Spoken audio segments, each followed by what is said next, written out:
Hello, everyone. I'm the Benefactor, and this is Beneficence TV, dedicated to providing you solid entertainment while keeping you informed.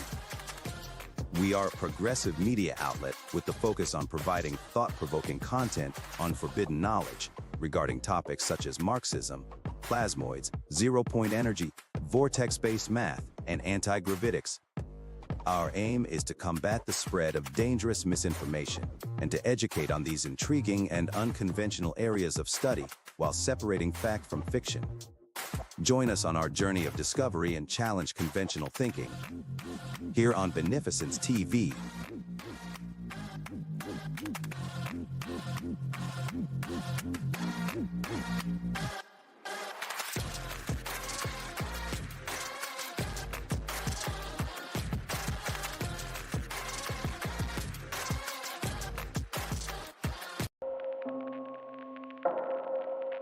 In a world where innovation is stifled by greed and corruption, there lies a hidden truth that could revolutionize our way of life.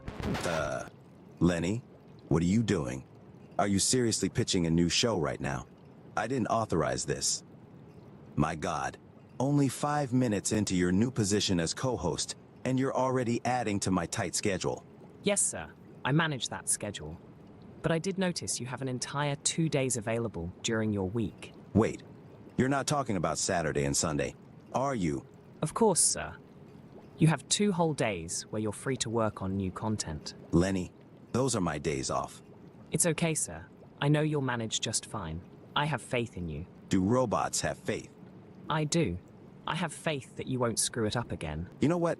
It's fine. Go ahead. I'll just build my cold fusion Lego set some other time. It's PON certified. But I'm not telling them about my idea for a thunderstorm toilet. I'm gonna keep that baby close to my chest. You know, that just sounds wrong. It's a good idea. A toilet capable of turning any toxic human waste into, well, it turns into petroleum jelly. Why petroleum jelly, sir? You know what? I'm not sure. I don't think it's calibrated correctly. Enough is enough. The world is at a breaking point. Catastrophic climate change, biosphere collapse, and a global energy crisis have been met with apathy, denial, and despair. The phrase unidentified flying object is a deliberately obfuscating term. What it really is an alternative energy and propulsion device. This is the real reason for the secrecy. These technologies, if they were disclosed, would end fossil fuels, pollution, and poverty overnight, and usher in a new era of abundance, freedom, and peace. Instead, they have been kept secret for over 100 years. The more powerful the agency, the more powerful the group, the more powerful the cartel, the more they will resort not only to legal means, but to extra legal means to suppress their competition. I said pretty early on, the problem is suppression. It wasn't really how do I make a free energy machine. It's how do I not get suppressed? Because what's the point? Microscopic ball lightnings that when they discharge are tapping into that zero-point energy field and creating the motive force. Boom! That's why the concussion from the thunderclap is so huge.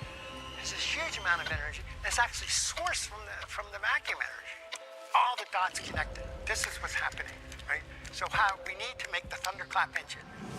Imagine a future where clean, sustainable energy is not just a dream, but a reality. Discover the countless untold stories of free energy devices and the relentless battle against those who seek to suppress them for their own gain. Black shelving. So someone comes along, they offer you $20 million for your device, it's a corporation, they put it on a shelf. Boom. This power is something I have given my life for you the people. Uncover the shocking tactics used by energy industries to control the narrative and maintain their grip on power. You don't interfere with the big, powerful people. You don't put them out of business. They still have those 50-year leases on the lines and all the power transformers. Environmental Protection Agency is a bit of a dictatorial police space agency. A shadowy government with its own Air Force, its own Navy, its own fundraising mechanism, and the ability to pursue its own ideas of the national interest, free from all checks and balances, and free from the law itself. This is real, usable power. It's stable. It is not transient. It is not noise.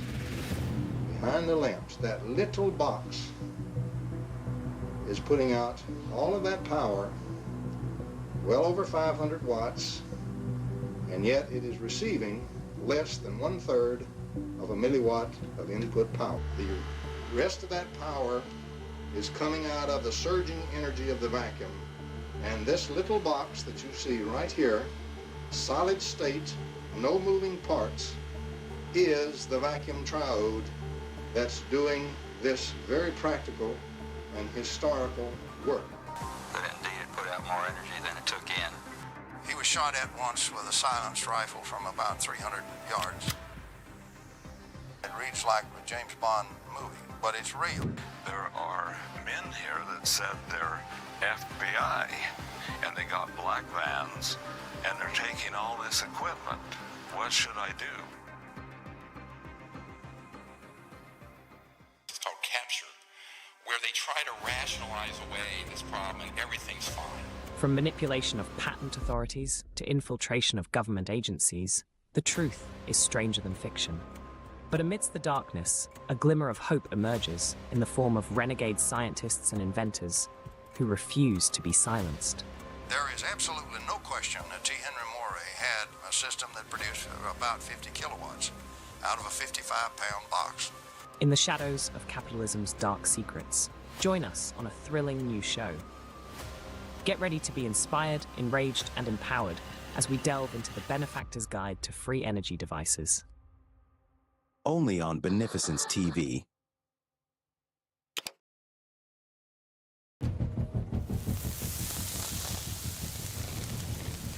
This video was bang on brilliant stuff. I'll give it a shout out in my next video. I've forwarded it to Malcolm to check out too. The viewers have spoken. What an amazing documentary. Thanks for producing it. Never seen this all tied together so well. Gonna share the heck out of it. Bravo and thank you. Divine Science is officially a hit. Amazing stuff, very nicely presented. New sub who can't consume your content quick enough. Great video, dude. Keep at it. You are doing the good work. You did a great job putting this all together. It's a great overview, goes into amazing depth at times, so it's interesting for the larger swath of people. Well played, sir. Okay, so I didn't sleep last night because I watched this 3 times and binged the rest of the channel. You have fantastic instincts for piecing concepts together. Almost every section was something I was already familiar with in a different context, and this documentary was the thread connecting them all. Join us on a journey into a place of hidden knowledge. A place where science is stranger than fiction.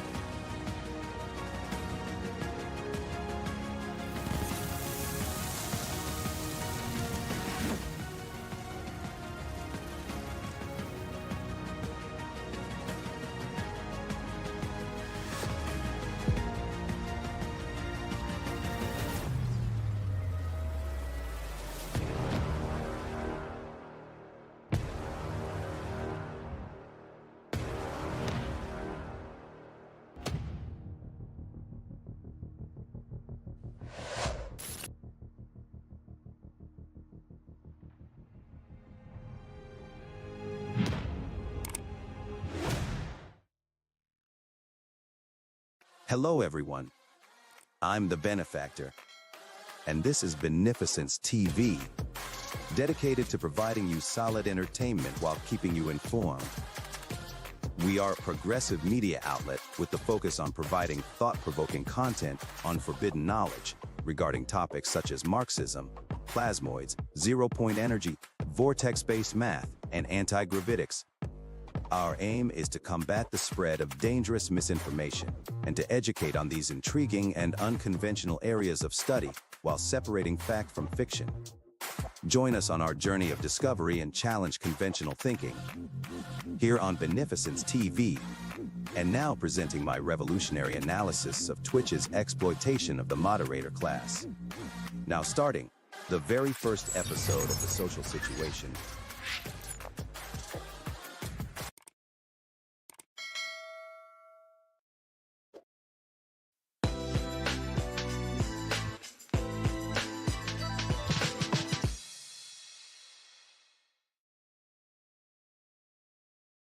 A Marxist analysis of Twitch.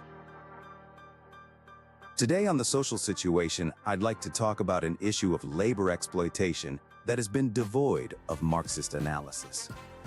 I'm the Benefactor, and this is The Social Situation of Twitch.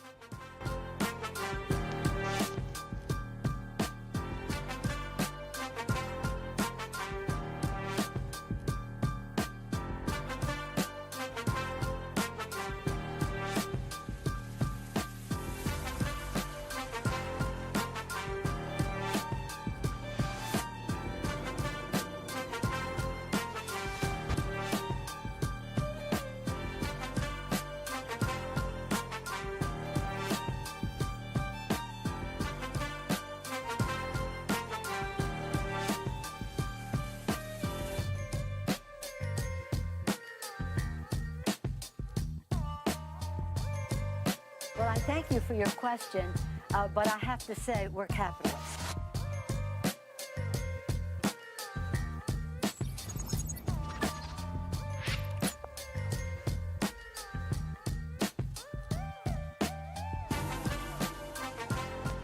Hello everyone, Benefactor here. This is the first episode of The Social Situation where we talk about a wide variety of topics using a Marxist lens. Before we get into the internal contradictions and class conflict within Twitch, I need to put things in perspective with an introduction on material analysis outside of a wage market. You can learn more about the basics and history of Marxism through my interview on Facebook with Azure Scapegoat, linked to in the video description below. It's true that Marxism can be used as a tool to understand a multitude of systems within a wide variety of scientific fields from anthropology, socioeconomics, political science, and much more. To apply the dialectic analysis on material within a system such as the family household where labor is produced, you can begin to see how class conflict is possible outside a wage market. Marxism suggests that wherever there is a division of labor beyond one's sustenance, there must also be a surplus of value to that labor regardless of any physical contract. Within any household, there is an undefined amount of necessary labor to be done. Cooking, cleaning, maintenance, etc. You also have a total amount of undefined free time to appropriate to said labor. In that context, any labor generated outside of sustaining yourself is considered surplus value, after which there is the decision of how to distribute this surplus.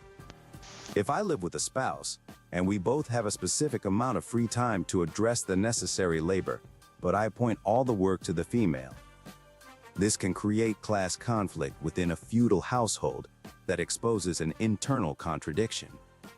The contradiction of a man constantly struggling to do less labor within the house, and a woman always struggling to do more while trying to maintain loyalty and love to one another. Let's switch our focus for a minute from the household to a thriving online capitalist society, which currently seems to be isolated from objective Marxist critique. That is until now. If we are to analyze the material conditions of a community such as Twitch, which operates as an eerie microcosm of our dystopian gig economy, in which a moderator's class are loosely compensated for the fruit of their labor by a content creator class of a few elitists, those minority whom are exponentially expanding their profit margins, a system of exploitation that Twitch itself and their capitalist, for-profit algorithm reinforces. that when that deal is done, the $20 an hour, something is going on that you actually know, but you don't want to face, but I'm going to show it to you. When I hire you for 20 bucks an hour, I know that for every hour that you give me your work, your brains, your muscles to work, I'm going to have more stuff to sell at the end of the day because you're added to my workforce. You're going to help me produce more goods or more services or better quality goods and services than I would have if I didn't employ you. So I'm going to say to myself, it costs me to get Abby $20 an hour. What do I get out of it? I'm going to have the output that Abby adds by her labor.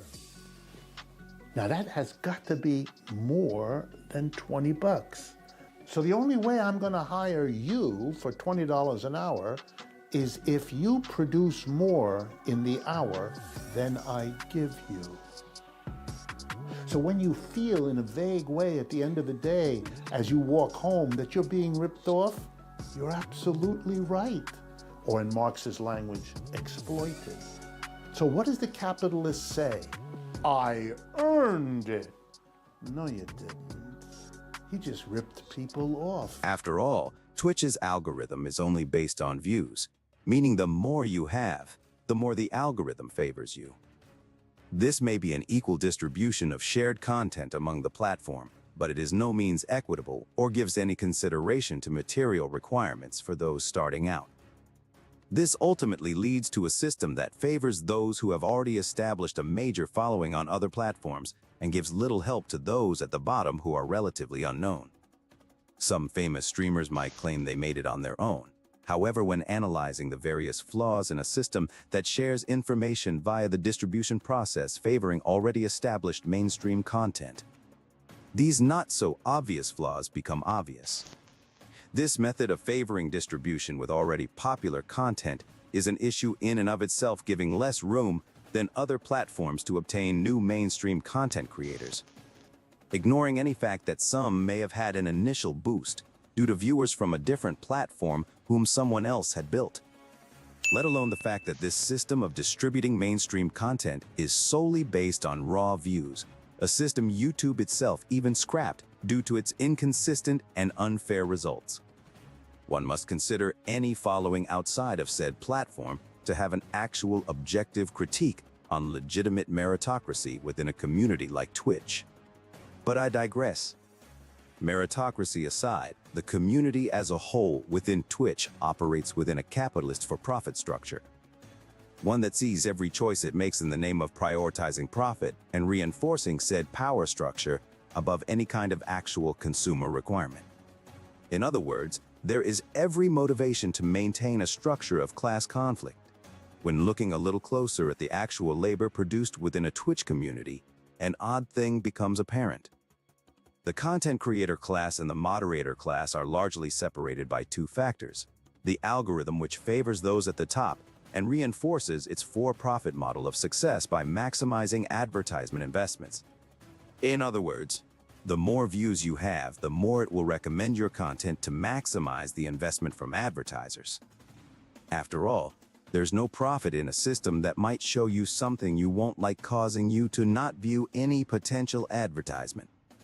Don't get me wrong, I'm not saying it's impossible for someone to make it big on Twitch now, just improbable. I mean, the proof is in the put in, and what we see put in are very few mainstream content creators contrasted with a large variety of streamers who have maintained 0 views, sometimes for years. Facebook isn't notorious for having a more equitable distribution of information. However, there are systems in place to level the playing field. A caveat here is that Facebook's algorithm is still operating under a for-profit model, meaning it might be a bit more equitable in the distribution. But they have found another way to tighten the noose of capital by implementing a pay-to-play feature that is largely necessary after the initial charity boost the algorithm gives you when first starting out. Factor 2 is probably the most frustrating and an area of exploitation I've noticed for a while. The struggles between the content creator class and moderator class of these communities. As the content creator class grows, these struggles grow more apparent as paralleled by any other capitalist enterprise. Chat moderation becomes a necessary labor within any Twitch sub-community. With the growth of said business comes the requirement to divide that labor. Now, we've already discussed that when any labor produced is divided, there is always a surplus value, or more value added by the workers than they input. This changing of material translates into the toil and trouble one must take to moderating a chat from trolls and other offenders. Moderators are sometimes also tasked with promotional duties for the enterprise. Let's contrast this with the largely labor-free content creator class who are regularly absent from this chat maintenance labor, but always get to decide what to do with its surplus value. The void in any mandatory wage compensation leads to inevitable class struggles within the Twitch sub-communities and online community as a whole, as the moderator class grows ever more alienated from the product of their labor. These class contradictions by their very nature are paradoxical, as one class is constantly struggling to maintain the growth and quality of their enterprise, while the other is struggling to get more recognition to grow theirs. The quid pro quo essentially taking the form of raids. A raid is a way of sending all your viewers to another business when you're done broadcasting, enticing those without a guaranteed paycheck to do free labor for you. This is no guarantee that these viewers will pay to stay. In other words, there are no set standards for compensation for said work. This hope of recognition and subsequent growth from someone else's success teeters closely to a modern-day multi-level marketing scheme. Some moderators often being compensated for their work with gift cards, or not at all in some cases. Pour a glass of yellowtail because you have nothing better. Don't be fooled. Just because the king is generous doesn't make them less of an authoritarian figurehead. You're welcome. In this way, Twitch has set up their platform to incentivize centralized authoritarian hierarchies. By limiting the platform to one content creator per business, it eliminates any potential for co-opted labor. To sum it up, Twitch is a strange amalgamation of a feudal and capitalist economic system that has some of the worst aspects of a gig economy and multi-level marketing scheme combined into one giant mess of class struggles. That concludes our bro tip of the week. However, being a moderator and a Twitch entrepreneur are not mutually exclusive. Some moderators are content creators, others aren't. This unusual dichotomy demonstrates the fluidity between the feudal and capitalist economic systems and can simultaneously classify some moderators to be in two different social classes. A king in one subcommunity and a servant in another.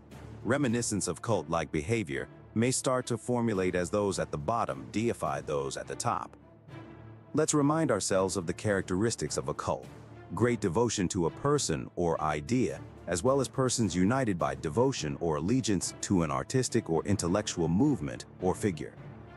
I'm in no way implying we have any cults on Twitch now. These are simple observations. However, a caveat of inevitability still remains for this scenario, as unresolved class conflict always leads to pathological and destructive behavior. Listen, I'm not trying to be condescending or morally superior by pointing out this exploitation. I also don't have all the answers on how to reorganize labor within this kind of system, but I hope that by raising awareness to these issues, we can come together and formulate practical solutions. After all, how are we going to fix a problem if we aren't aware of it in the first place? As Marxists, class struggles within online communities need to be addressed if we are going to try and address class struggles in real life. Have I made mistakes in my analysis here? I'm sure I have. Do I hope that I can rely on my fellow Marxist colleagues for constructive critique and support? Of course. I implore all my friends to observe that this underlying notion of exploitation is real and give me a different perspective on this topic. But I am optimistic that with enough collaboration we can formulate a real strategy for more progressive policies, such as a mandatory minimum wage for moderators tied to the productivity of the channel. Or maybe Twitch can just change their algorithm to allow for multiple content creators per licensed business. Personally, I chose Facebook's platform over Twitch's platform for some of these exact reasons. The main one being I am able to divide labor more equitably and democratically. This leaves room for my media outlet to expand into a worker co-op. I have that ability to say, if you want to become a moderator for my business, you will also get to be a content creator as well. And we all vote on what to do with the surplus of labor. I hope this topic was enlightening, and if you enjoy my content, I do suggest you head over to my Facebook page, where I have loads of videos and articles. If you have any questions, you can always reach out to me via direct message. We also have a Patreon and WhatsApp for donations. They are not required, but always greatly appreciated. Thanks for tuning in for this week's episode of The Social Situation. Remember, beneficence is beautiful.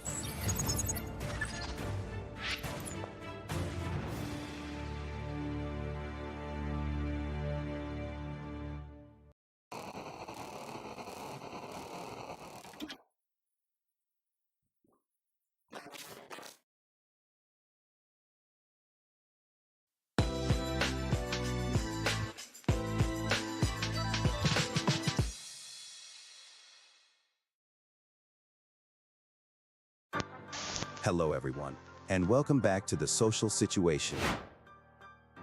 I'm your host, the Benefactor. Today I'm going to talk about inefficiency in a capitalist enterprise. I will open your eyes to the mysteries of the inherent flaws within a capitalist organization and explain why CEOs make irrational decisions that would affect the quality of their products. Sit back and get ready to take the red pill into the world of worker exploitation. And now, the social situation of Cyberpunk 2077.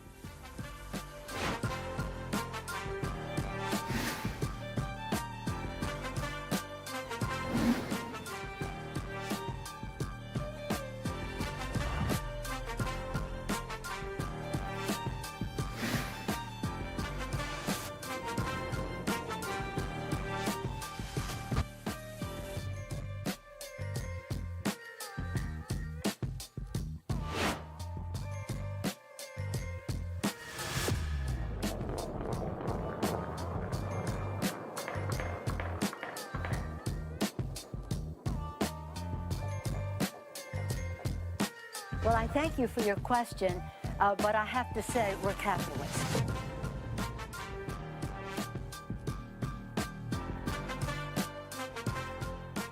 There has been an issue with the way we organize our labor under a capitalist framework. The framework of an employer constantly struggling to maximize the difference between how much their employees work and how much they get paid. A system that focuses its priorities based on the power structure of an authoritarian nature, where one person, or a small minority, control the lives of potentially hundreds of thousands or more. Aside from the inherent contradiction of organizing production and distribution of goods and services in this way, a successful model inevitably leading to the workers not being able to buy what they produce. This way of organizing production also creates class tensions and inefficiencies between the majority who do the work and the minority who are usually disconnected from the everyday work environment and don't actually turn production or create profit themselves. Remember, management is classified as unproductive work. Hey, Pam, yeah, I forgot what day the interview was. I drove to New York accidentally. Be like 3 hours late. When you realize that there is a direct link from being overworked to making avoidable mistakes in the production process, it's easy to see how irrational capitalist organized businesses can actually be, sacrificing any long-term stability for maximizing short-term profits. Unfortunately, these practices are widespread due to capitalism's tendency to ensure the conditions of its own existence. It does this by forcing business practitioners to solely focus on profit when starting a business, leading to wealth inequality, redistribution, and eventually monopolization of industry. This is a huge mistake. Businesses don't just exist to generate profit. They exist as staples in our economy that play vital functions. These functions, like transportation for goods and services, need to be prioritized since the economy, and subsequently its citizens, relies heavily on them. As our own government would say, these industries are too big to fail. You can patch them with band-aids all you want, but internal contradictions inevitably lead to instability. Even businesses that don't appear to play any vital function in our economy actually do if you look a little closer. A healthy economy is one in which money is not stagnant or sitting around. A healthy economy is one where money is circulating, being transferred from one person to the next as fast as possible, like the blood pumping through an inorganic body that is supplying oxygen to vital organs, one after the other to keep itself alive. It's just a shame that nobody sees the need to fix the failures of a business before that threshold is crossed. I would recommend addressing contradictions within the business first. By doing so, you are addressing the instability within the enterprise. These mistakes may seem innocent in the video game industry. However, if we shift our focus for a moment and apply this logic to other industries, you can now understand how employers are directly responsible for unnecessarily putting their employees in harm's way, simply by structuring the business as an authoritarian top-down hierarchy, subjecting them to harsh working conditions or unsafe environments, seeing employees as nothing more than numbers on paper or just a means to an end. A warning for future entrepreneurs. Using the dialectic analysis on the situation, which is analyzing the back and forth interaction between two opposing forces and observing the created change over time, you can begin to see how treating workers like robots instead of human beings with real-life needs, such as breaks and appropriate amount of leisure time outside of work, will inevitably lead to inefficiencies. As a business owner, cracking the whip is one of the most counterproductive practices you can participate in. We will refer you to Maslow's hierarchy of human needs, or the theory of human motivation as evidence of these ideas. By applying the dialectical analysis, one can see the inherent contradiction between the profit-driven capitalist enterprise and workers' basic human needs. In the context of analyzing the situation of worker exploitation, the dialectical analysis highlights the struggle between the capitalist class seeking profit and the working class seeking better working conditions and treatment. Maslow's hierarchy of needs offers strong scientific evidence as to why employee well-being should be a top priority. Maslow's hierarchy of needs is a theory that proposes that human needs can be organized into a hierarchy, with basic physiological and safety needs at the bottom, followed by needs for love and belonging, esteem, and self-actualization. In the context of the inefficiencies of a capitalist enterprise, overworking employees can be seen as a violation of their basic physiological and safety needs, as well as their needs for balance and personal growth. When employees are overworked, they may experience physical and emotional exhaustion, which can lead to burnout, decreased job satisfaction, and increased turnover. This can ultimately result in decreased productivity, decreased profitability, and decreased overall success of the enterprise. Thus, it is important for capitalist enterprises to consider the needs of their employees and prioritize their well-being in order to achieve long-term success. Let's give a couple of examples before I postulate a couple of solutions. Not long ago, CD Projekt Red was in the headlines due to its major release, Cyberpunk falling short of its delivery concerning the last-gen consoles. I'm sure there are many reasons why this happened, but let's look at the root of the production process and work our conclusions from there. CD Projekt Red had implemented something the gaming industry calls crunch time. This is a period of time where the developer pushes the workers to input an enormous amount of time and labor, often lasting months and sometimes even years. We're living really long hours. I had a hard time just talking to people because I was just kind of tired and angry all the time. We pretty much crunched that whole year. Leading up to the much-anticipated launch of the game, and with extensive pressure from investors, CD Projekt Red implemented a 6-day work week, forcing their employees to push production to their limit. Furthermore, reports from former CD Projekt Red employees show that the crunch periods lasted extremely long, and some employees were close to working 100 hours per week. This level of overwork can lead to numerous consequences, including burnout, which can have detrimental effects on the mental and physical health of employees. Inefficiencies arise when companies try to prioritize profits over employee well-being, causing a direct impact on the quality of their products. Another issue with crunch time is that it can lead to a culture of fear and overwork, with employees motivated by the fear of being left behind or seen as less productive than their colleagues. This culture can lead to a lack of creativity, innovation, and communication, reducing the overall productivity and efficiency of the workforce. Now, let's contrast this with some alternate labor experiments done. Microsoft recently implemented a 4-day workweek experiment in Japan, and their results were interesting but not surprising. Their productivity went up by 40%. Other examples can be given of experiments with 6-hour workdays, rather than 8 hours that yield similar results. I say that it's not surprising because humans are not machines. When you have an employer who is trying to squeeze the employee to maximize the difference between labor input and wage, of course you're going to lose productivity in the process. Doing so, you have not chosen the path of least resistance. To address the issue of overwork and inefficiencies in capitalism, companies need to prioritize the well-being of their employees and shift their focus from short-term profits to long-term sustainability. One potential solution could be to implement a 4-day workweek or a reduced workday, as seen in successful experiments. Additionally, creating a culture that encourages communication, collaboration, and innovation can lead to a more productive and efficient workforce. Ultimately, it is essential for companies to recognize that a healthier and more fulfilled workforce leads to better and more effective products overall. As Frederick Douglass once said, power concedes nothing without demand. In the end, this is a power structure that is essentially strangling itself. When you loosen the noose of capitalism and introduce democracy into the workplace, such as a worker co-op, you obtain more efficiency, quality, and productivity because the workers are personally invested in their place of work. By loosening or eliminating the grip on labor input with progressive labor strategies, you also get the added bonus of a more focused, enthusiastic, and energetic workforce.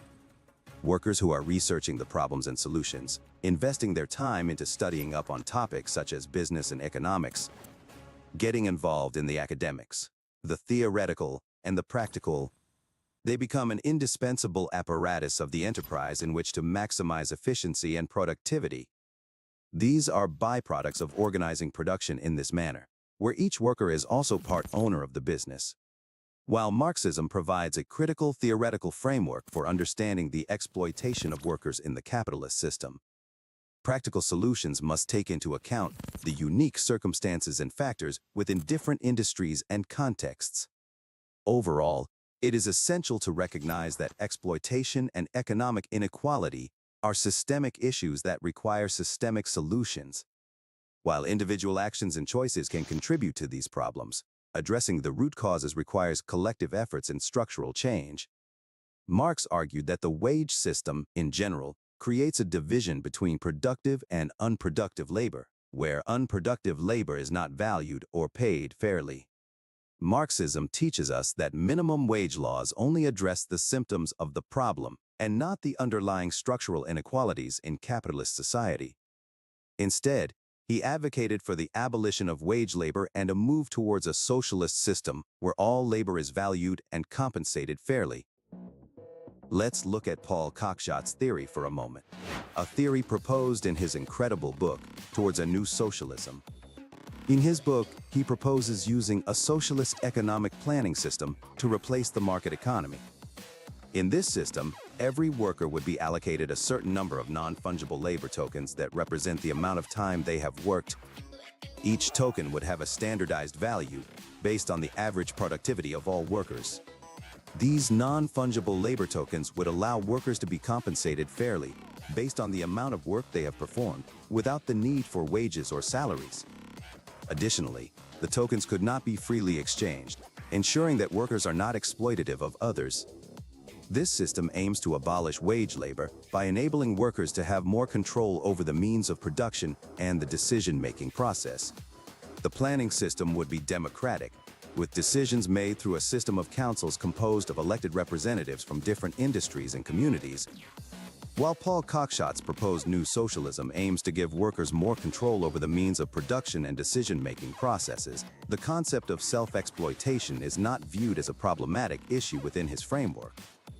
This is because the primary objective is to eliminate systemic exploitation of one class over the other, rather than addressing individual-level exploitation as we do now. Additionally, workers would have the ability to democratically participate in decision-making processes, including work hours and labor allocation, reducing the pressure to prioritize their labor over their own well-being. Overall, the proposed system seeks to create a more equitable and fair distribution of resources, minimizing the need for individuals to self-exploit. Cockshot's theory proposes a revolutionary economic system that aims to eliminate economic inequality, end wage labor, and create a more just and equitable society. In a Marxist sense, labor exploitation refers to the extraction of surplus value from workers beyond their basic subsistence needs. It occurs when the wages paid to workers are insufficient to cover the costs of their reproduction. Workers are left with limited or no ability to improve their living conditions or accumulate wealth, while capitalists profit from their labor. The way most corporations work is 4 times a year. They take the profits they've made in the preceding 3 months, and they distribute a portion of them to their shareholders. These distributions are called dividends. So if you own a lot of shares, say because you inherited them from your grandma, or you stole money and bought them on the stock market, there are lots of ways of getting them. But if you have them, 4 times a year, you go to your mailbox in the morning and you get an envelope and you tear it open, and inside is a check for your share of the profits that have been distributed to shareholders. For rich people, this is millions of dollars. They have all that money. What did they do exactly to earn that money? Nothing. Those people are going to tell me they earned? Earned what? Did they ever set foot in the factory? No. Do they have any idea what this company does? No, they don't care. They are simply sitting there collecting. Well, let's now do a little logic. If there are people like shareholders who get a lot of goods and services they didn't help produce, then there must be elsewhere in that system people who produce what they do not get. So that means if we allow that we are saying some people, your job is to produce a lot more than you get so that these people can get a lot more than they produce. For Marx, he stands up and says, I rest my case. This system sucks. There are 2 primary ways that capitalists steal from their workers. Absolute labor exploitation occurs when an employee is forced to work mandatory overtime on a fixed salary, allowing the company to take advantage of the capping your pay by demanding more and more. Relative labor exploitation, from a Marxist perspective, involves the intensification of labor and increased productivity without a corresponding increase in compensation. This situation arises when workers are pushed to produce more output in the same amount of time, or to increase their efficiency and skill level. Yet they do not receive additional wages or benefits proportional to their increased productivity. This generates surplus value for the capitalist and widens the gap between the value they extract from labor and the compensation provided to workers. A perfect example of this is in the early stages of computer programming. Writing complex code required significant time and effort. As programmers gained experience and new programming languages were developed, the same tasks became easier and less time-consuming. This allowed programmers to produce more software or accomplish more complex tasks within a given time frame. However, there has been a stagnation regarding not only wages compared to inflation, but also productivity as well. This tells us that with the introduction of computer technology, what used to require a room full of people could now be done by one person with a computer. You know what he did? He watched me work for 10 minutes and then started to design a simple piece of software that could replace me. Is that even possible? As it turns out, yes. No. We're throwing out the entire playbook. We're starting from scratch. We're implementing a brand new system. We're screwed. Are you listening to what he's saying? Retraining, new system, youth. I'm telling you, this kid is the Grim Reaper. I think I am programmed to be your enemy. I think it is my job to destroy you when it comes to selling paper.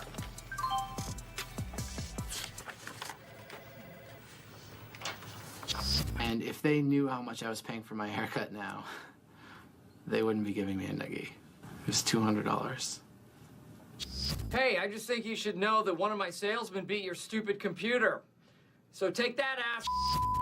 All that productivity condensed down into one individual output with absolutely no adjustment to compensation. What is the Matrix?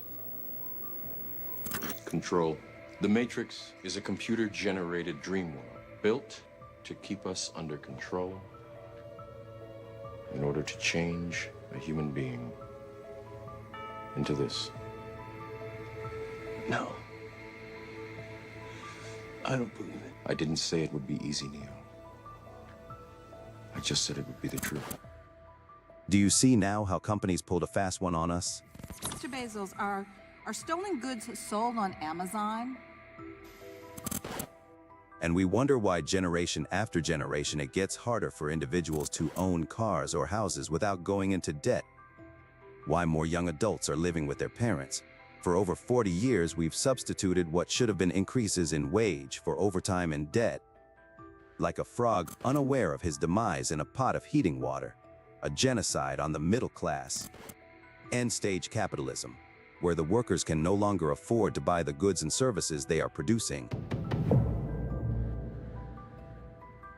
The idea of self-exploitation is a bit controversial.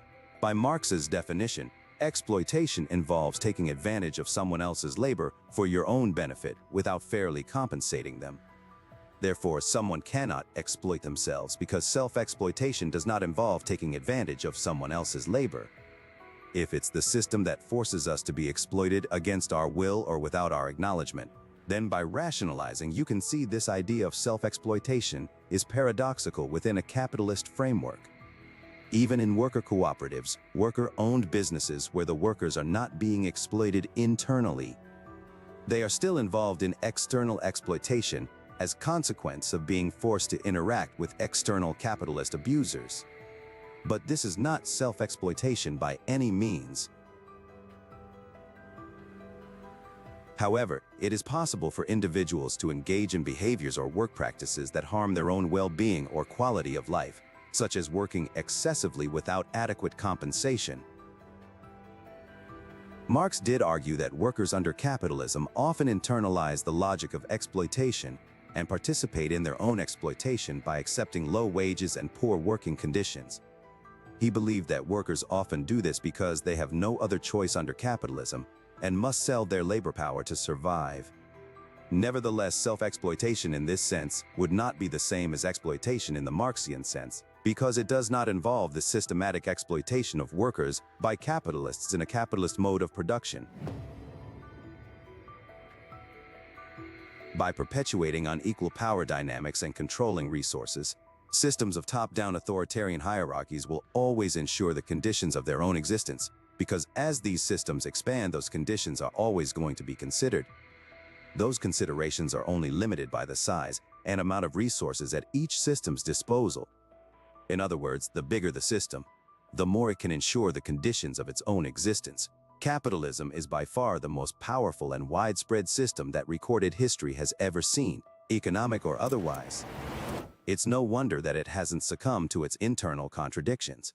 Every time this house of cards gets ready to fall, the system makes an incremental change to prevent that from happening, essentially gluing the cards together instead of rebuilding the structure out of something more stable. And because the system is so widespread and powerful, those incremental changes are more likely to succeed in avoiding the revolution that comes from destabilizing class conflict. Capitalism produces the contradictions. We just watched Bernie Sanders' town hall on CEOs versus workers, and I want to give you some startling facts. American Airlines, they say they don't have enough money to pay their workers well, but yet last year they made $1.9 billion of profits. Their CEO, Doug Parker, he got paid $31 million. What happened to you don't have enough money? Then the tensions. The union members have prevented people from actually also leaving the plant here. And then the failed solutions. From December 2007 to June 2009, the United States suffered an extended economic downturn that came to be known as the Great Recession. And then the rebels who push for the abolishment of the current system for the next one.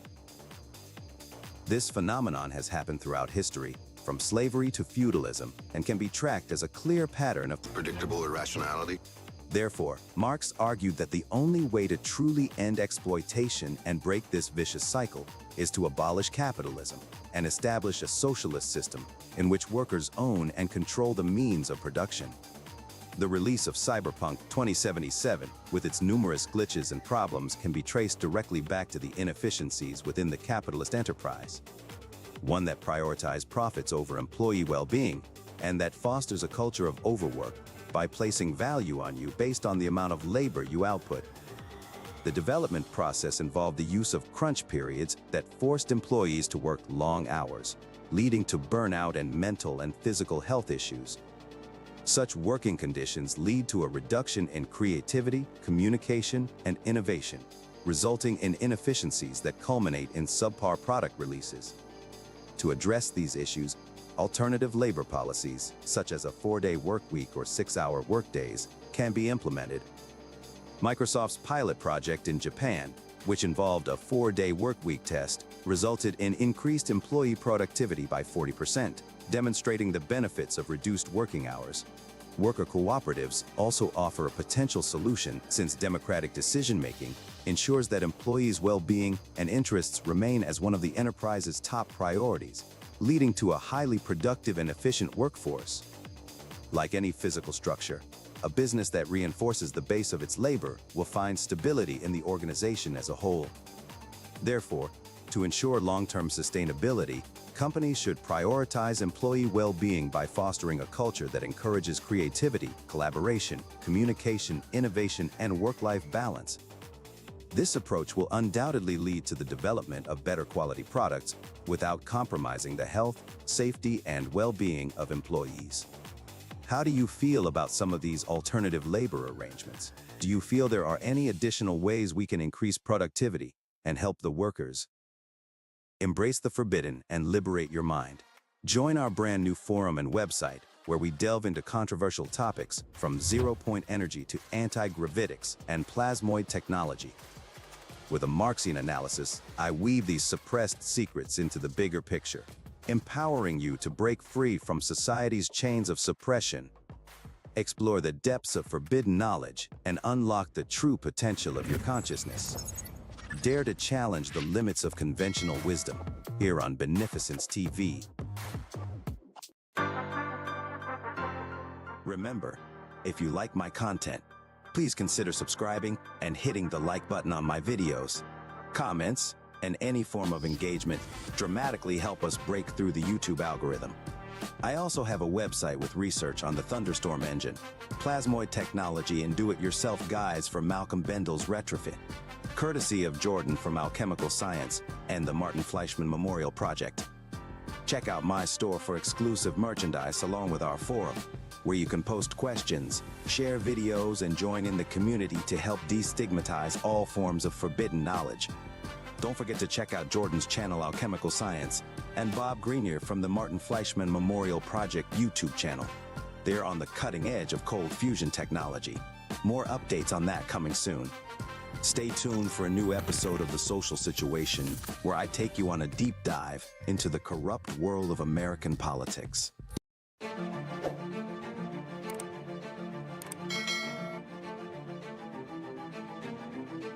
Throughout modern history, there have been visionaries who dared to dream beyond the boundaries of conventional science. Inventors who sought to unlock the mysteries of alternative propulsion, anti-gravitics, and the enigma of over-unity energy. Yet, their stories remain shrouded in shadow. Many of these pioneers, their voices silenced, their visions extinguished. Some vanished into obscurity, while others paid the ultimate price. Suppression, it seems, has been a constant companion to innovation. But recently, there's been a glimmer of hope. A new generation of self-taught, open-minded, and independent scientists has emerged. A collective effort to combat the forces that seek to keep humanity in the dark. People like Marco Rodin, whose rediscovery of vortex-based mathematics is nothing short of mind-bending. They pushed the boundaries of mathematical understanding, opening doors to a new realm of possibilities by describing numbers as physical stationary interstitiary vectors in space-time whose values don't change.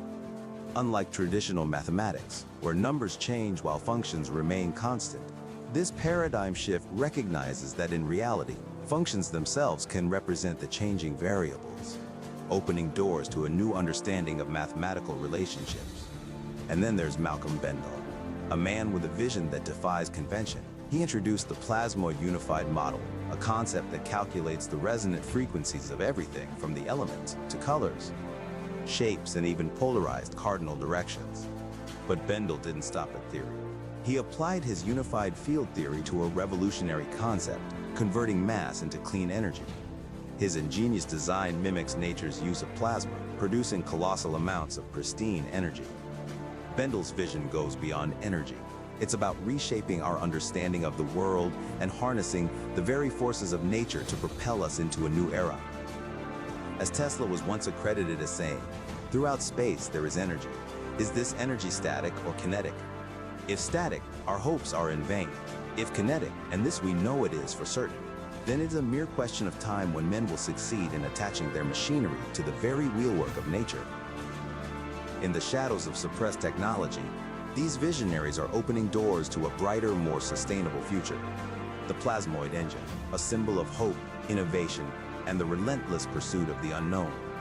Join us as we delve deeper into the mysteries of plasmoids and the brave souls who dare to challenge the status quo. Here on Divine Science. Stay tuned for our brand new show. For more videos on consciousness, zero-point energy, and other forms of forbidden knowledge, like and subscribe to my YouTube and TikTok channels. What are you waiting for? Take the red pill and arm yourself with forbidden knowledge. Subscribe today. Hello everyone. I'm the Benefactor, and this is Beneficence TV, dedicated to providing you solid entertainment while keeping you informed. We are a progressive media outlet with the focus on providing thought-provoking content on forbidden knowledge regarding topics such as Marxism, plasmoids, zero-point energy, vortex-based math, and anti-gravitics. Our aim is to combat the spread of dangerous misinformation and to educate on these intriguing and unconventional areas of study while separating fact from fiction. Join us on our journey of discovery and challenge conventional thinking here on Beneficence TV.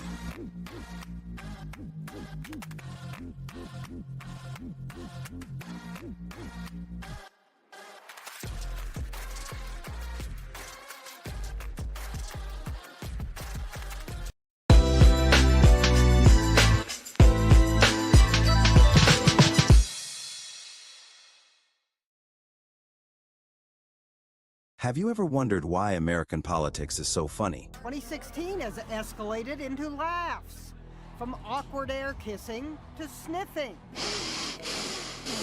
The Donald's not allergic to kids. He actually signed one, but threatened to reassign a crying baby. Don't worry about that baby, I love babies. A minute later... Actually, I was only kidding. You can get the baby out of here. What's your name? Name. And then there was the childlike delight in balloons. It seemed like he'd seen balloons for the first time in his life. Why this dichotomy of left and right often plays out as nonsense. Nevada. At one rally... Hey, get this thing out of here, will you? Trump attacked his teleprompter.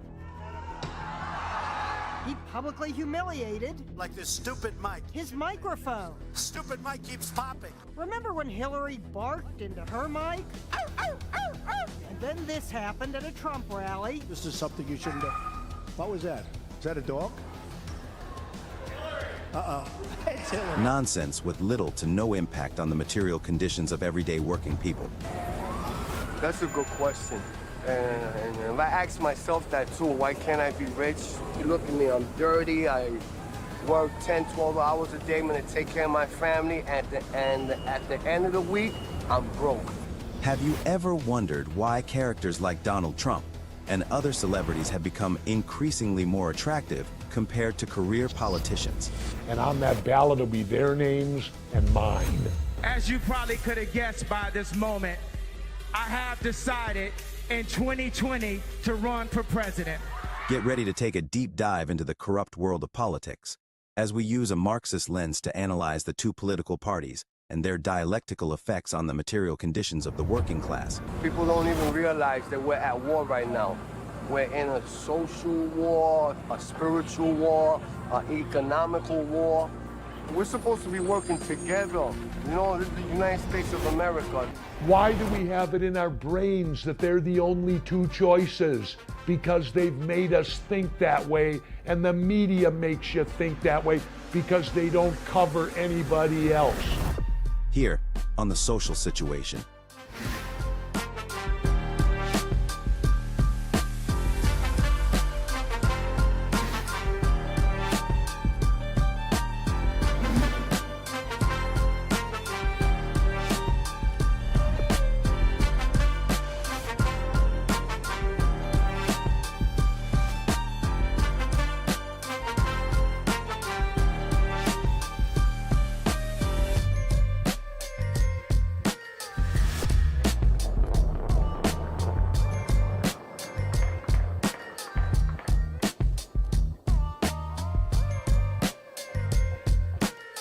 Well, I thank you for your question, but I have to say we're capitalists.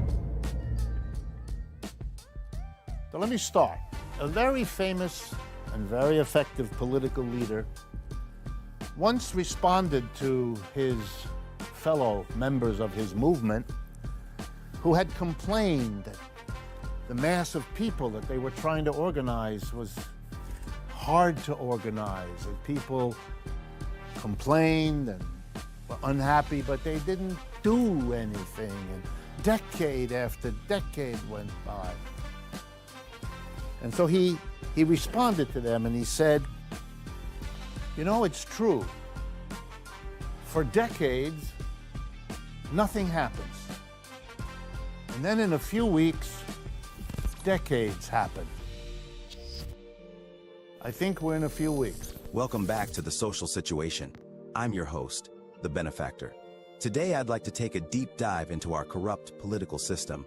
I'll show you a direct link between the lack of proper representation for working-class taxpayers versus the overwhelming representation for the minority business owner class, leading to a stagnation in progress amongst legislation that directly translates into deteriorating living conditions and a dwindling of the middle class. To do this, we must first apply the dialectical analysis on material. If you've watched my previous episodes, I explained the dialectical analysis and how it is a scientific lens which you can use as a tool to analyze and understand aspects of the world. To summarize, in classical philosophy, idealism is the process of analyzing ideas in order to understand the world. It states that to understand the world, you must first understand the ideas that come from it. Marx was a philosopher. He comes out of a school of thought that believed that ideas were the supreme achievement of human beings. And so the world is really shaped by something prior to the world, namely ideas. So the notion is, sometimes called idealism, that the real world is the product of ideas. And if you want to really understand the real world, go to the ideas that make it what it is. Marx rejected that. For him, the material is just as important as the ideal. In Marxian philosophy, Marx took this one step further. He said that to understand the world, you have to understand the ideas, yes, but you must also understand the material world and the interactions between the two, or the back and forth between ideas and material. Not just how ideas shape our material reality, but also how our material reality shapes our ideas. If you want to see where the material comes from, it's shaped by ideas.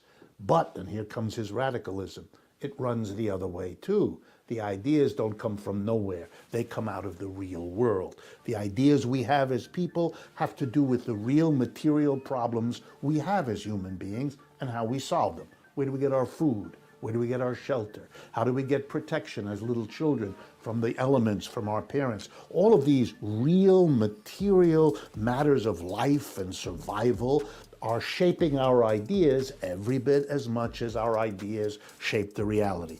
Dialectical materialism is the name for a point of view that says if you want to understand the world, you need to look at how ideas shape the material, but the other way too, and the two have interact That's the way to see the world. And for that reason, when it came to explaining the problems of capitalism, he never could and never did suggest it's all because of the ideas of people about capitalism. It's the real way human beings make their food, solve their clothing problems, their relationship problems that shape their ideas as much. And he was going to analyze capitalism through that lens of the interaction of ideas and concrete material reality back and forth. Marx uses this scientific lens to objectively understand complex systems by analyzing the interactions between two opposing forces and observing the created changes over time.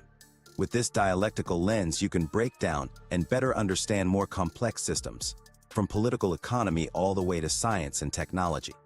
Before we begin to break down and analyze the political oligarchy within the United States, I must first go over the basics of Marx's labor theory of value and how it relates to exploitation.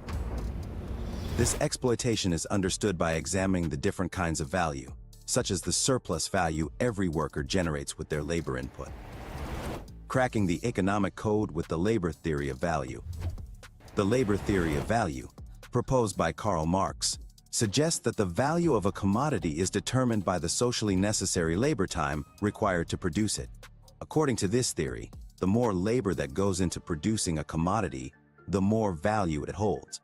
To fully understand this theory, it's important to distinguish between two key concepts: embodied labor and living labor. Embodied labor refers to the past labor that is congealed or embedded in a commodity.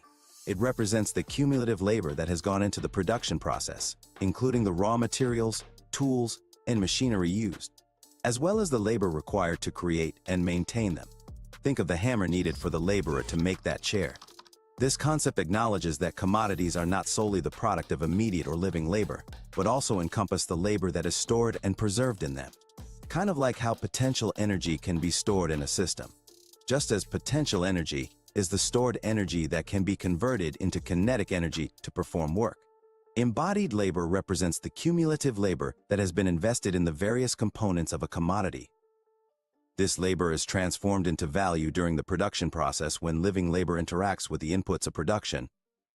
In this sense, labor cannot be created nor destroyed. Like particle physics, labor also follows the principles of conservation of energy. Like energy, labor can only be transformed from one form to another, from embodied labor to the value it represents. On the other hand, living labor refers to the labor that is currently performed by workers in the production process.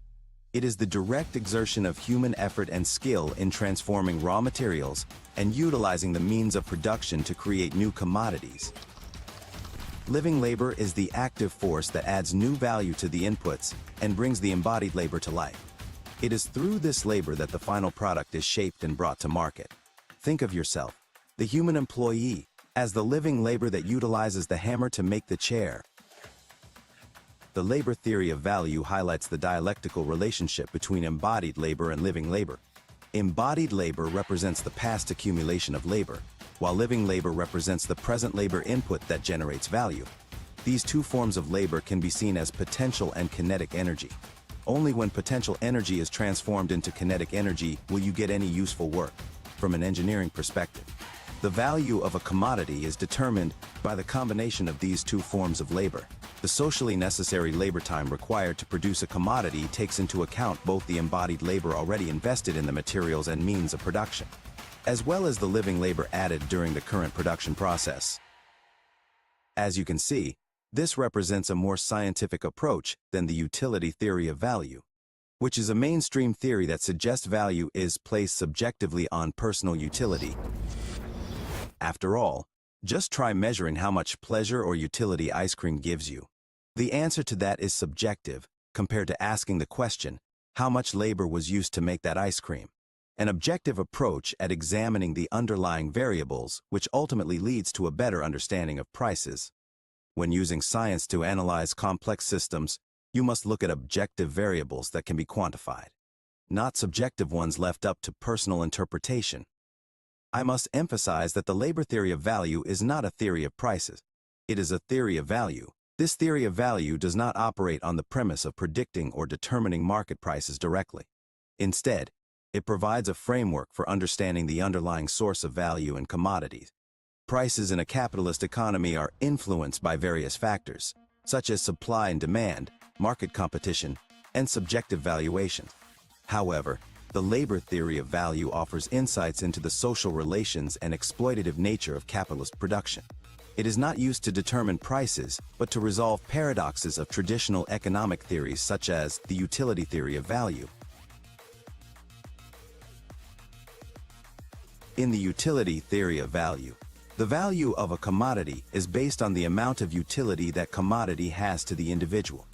In this utility theory, a paradox arises when considering water as one of the most useful resources on the planet for life and its relatively low market value. In contrast, a diamond has limited utility compared to their high market value. This is the water-diamond paradox, and when analyzing things through a Marxist lens, you can successfully resolve this contradiction. Because if prices are governed more by utility, rather than labor, then water would clearly have more market value than diamonds. By simply quantifying the amount of labor that has been input into a commodity, you can begin to see how labor directly correlates with value, which can then be used to analyze the more complex idea of price.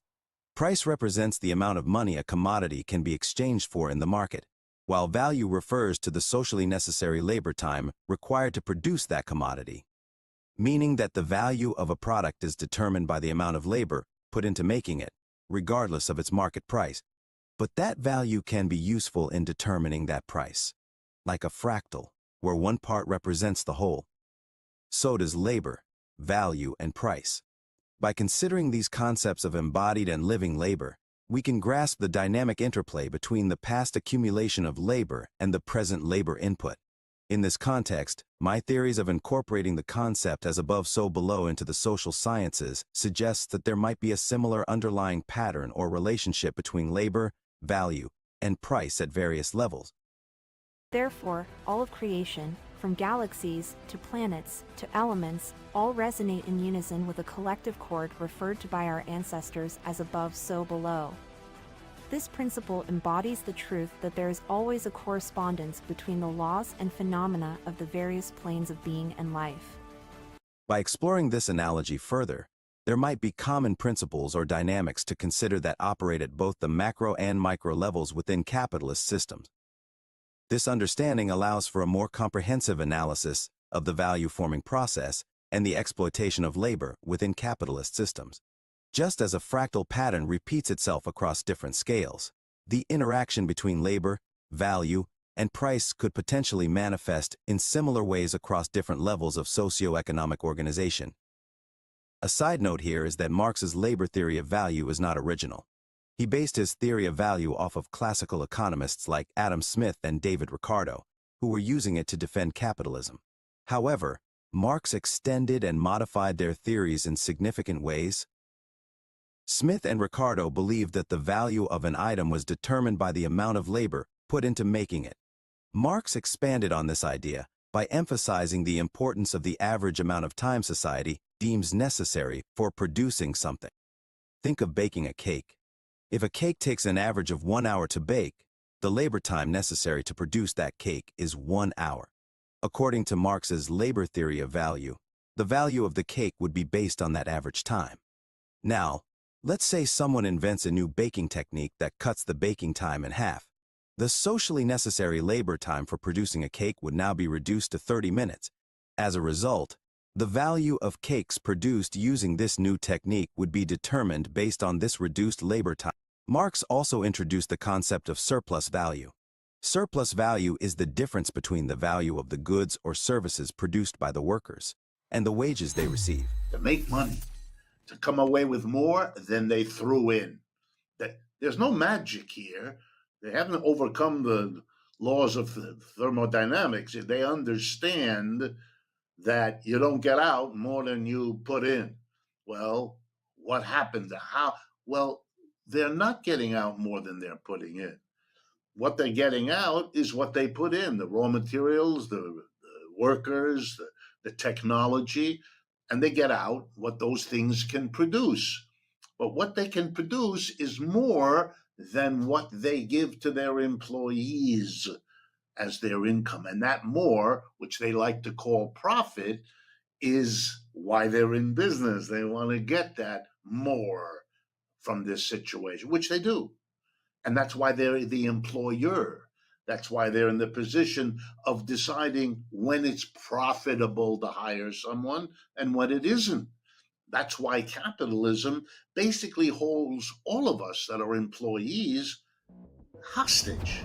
The boss is always in the following relationship to the worker.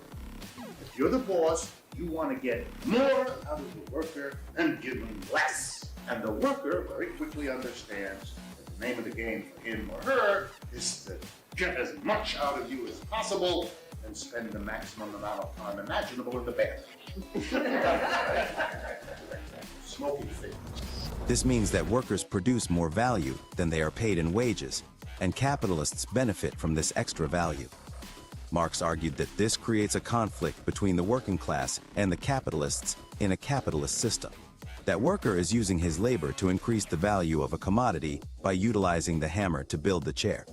The chair can then be sold by the capitalist for more than the cost to make it.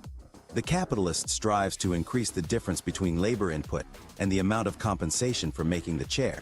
This is called maximizing profits, and it always comes at the expense of the people who are the ones generating the surplus value. This is called a fundamental opposition of interests.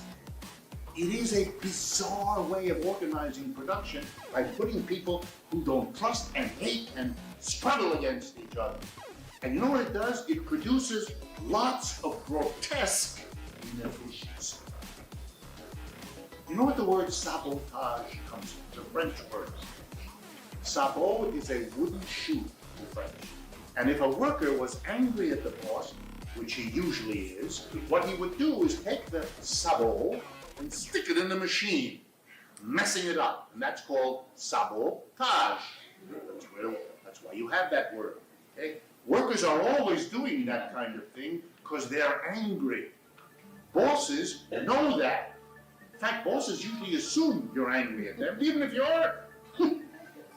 And then they spend a lot of money hiring people like my wife as a psychotherapist to come up with what kind of music to pipe into the workplace to distract you from the anger they think you feel. By reaching 75% refinement on Sienna, you have earned for you and your fellow refiners a 5-minute music dance experience. Helly, please approach the MDE cart. You may choose one genre and one accessory.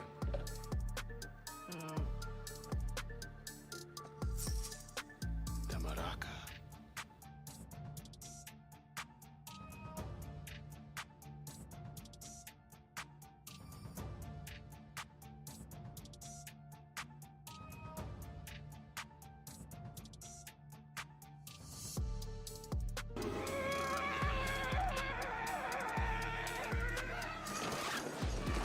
The workers generate the surplus value while the capitalist exploits their labor and doesn't actually generate value themselves, reminding us that within every capitalist business is a king or queen. Ironic that we spend so much energy trying to escape feudalism only to install kings within miniature kingdoms, techno-feudalistic platforms where the CEO is commander-in-chief of their own personal sovereign corporal country. It's America, brother. We don't do kings. Oh, we do. We do. Just call them something else. What we're recommending is finding significant efficiencies by laying off the people at the bottom of the company and paying more to the people at the top. Hey, that's me. Yes. With the money signs? Yeah, that's you. It's me at the top. Okay. Marx's labor theory of value was not about determining prices. It was part of his larger analysis of capitalism. He used the theory to criticize capitalism by highlighting contradictions that inherently generate inequality and lead to periodic economic crises. Due to the exploitation of workers from capitalists that extract more value than they pay in wages, Smith and Ricardo focused more on efficient markets and the factors that determine value in capitalism. Marx's theory expanded upon the ideas of Smith and Ricardo, providing a critical perspective on capitalist exploitation and the inherent contradictions of the system. He emphasized the concept of surplus value, which highlighted how workers are often paid less than the value they create, leading to their exploitation. In addition to his scientific analysis of capitalism, Marx also called for a revolutionary change in the economic system to address these issues. His ideas aimed to challenge the existing order and create a more equitable society. Unfortunately, his revolutionary ideas often get conflated with his objective analysis of capitalism, which is simply analyzing these areas of concern, rather than taking a stance on what should be done about these concerns. Because Karl Marx died before he could finish his work, he emphasized the importance of advocating for workers' rights, but did not provide an exhaustive blueprint for the exact economic structure necessary for transition. However, through his theoretical framework of Marxism, he laid the foundations for a society based on what he called communism, or a cooperative community-based society. This challenged the existing order of capitalism, which exists as an individualist, competition-based society. I'm going to break down some of the terms we use in this show to give you a better foundation of knowledge and understanding of Marxism going forward.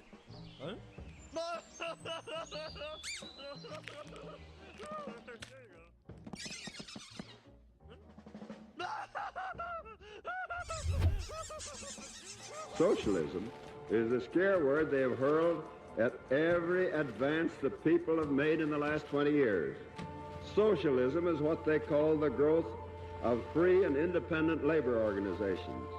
Socialism is their name for almost anything that helps all the people.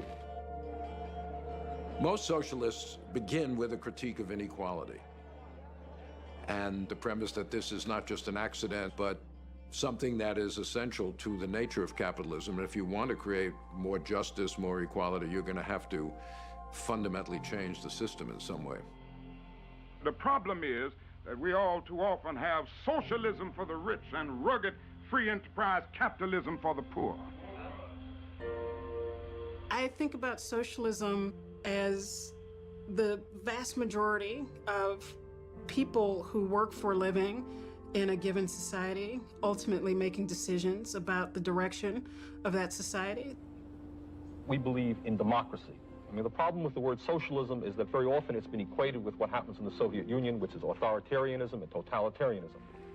The major socialist experiments for me have been failures, but I would argue that the major examples of capitalist civilizations have been failures too, especially for poor people, especially for black people, indigenous people, and others. Marx differentiated between communism and socialism in this way.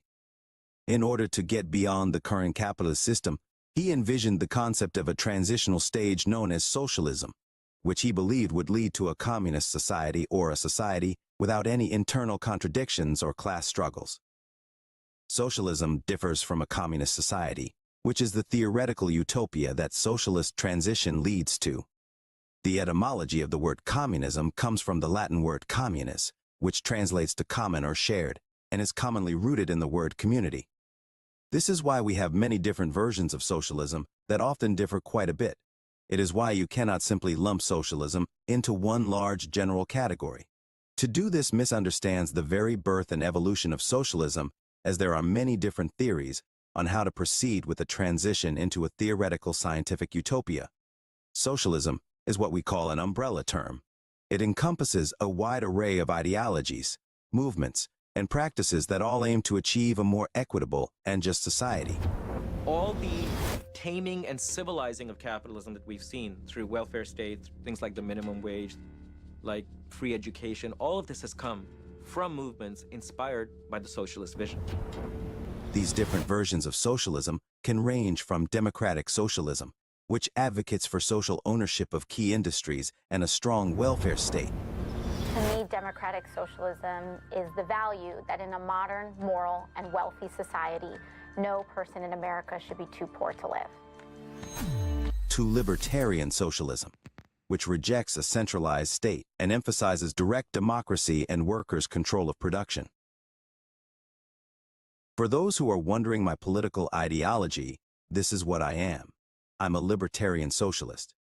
The theoretical utopia of communism has three basic requirements in order to fulfill its purpose as a self-sustaining society without any internal contradictions.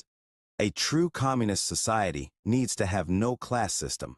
It would have no monetary system, and finally it would have no need for a state. So it would be a stateless society. These three principles were intended to ensure a society in which economic resources are shared equitably, social classes are abolished, and individuals are able to live harmoniously without the need for a central authority.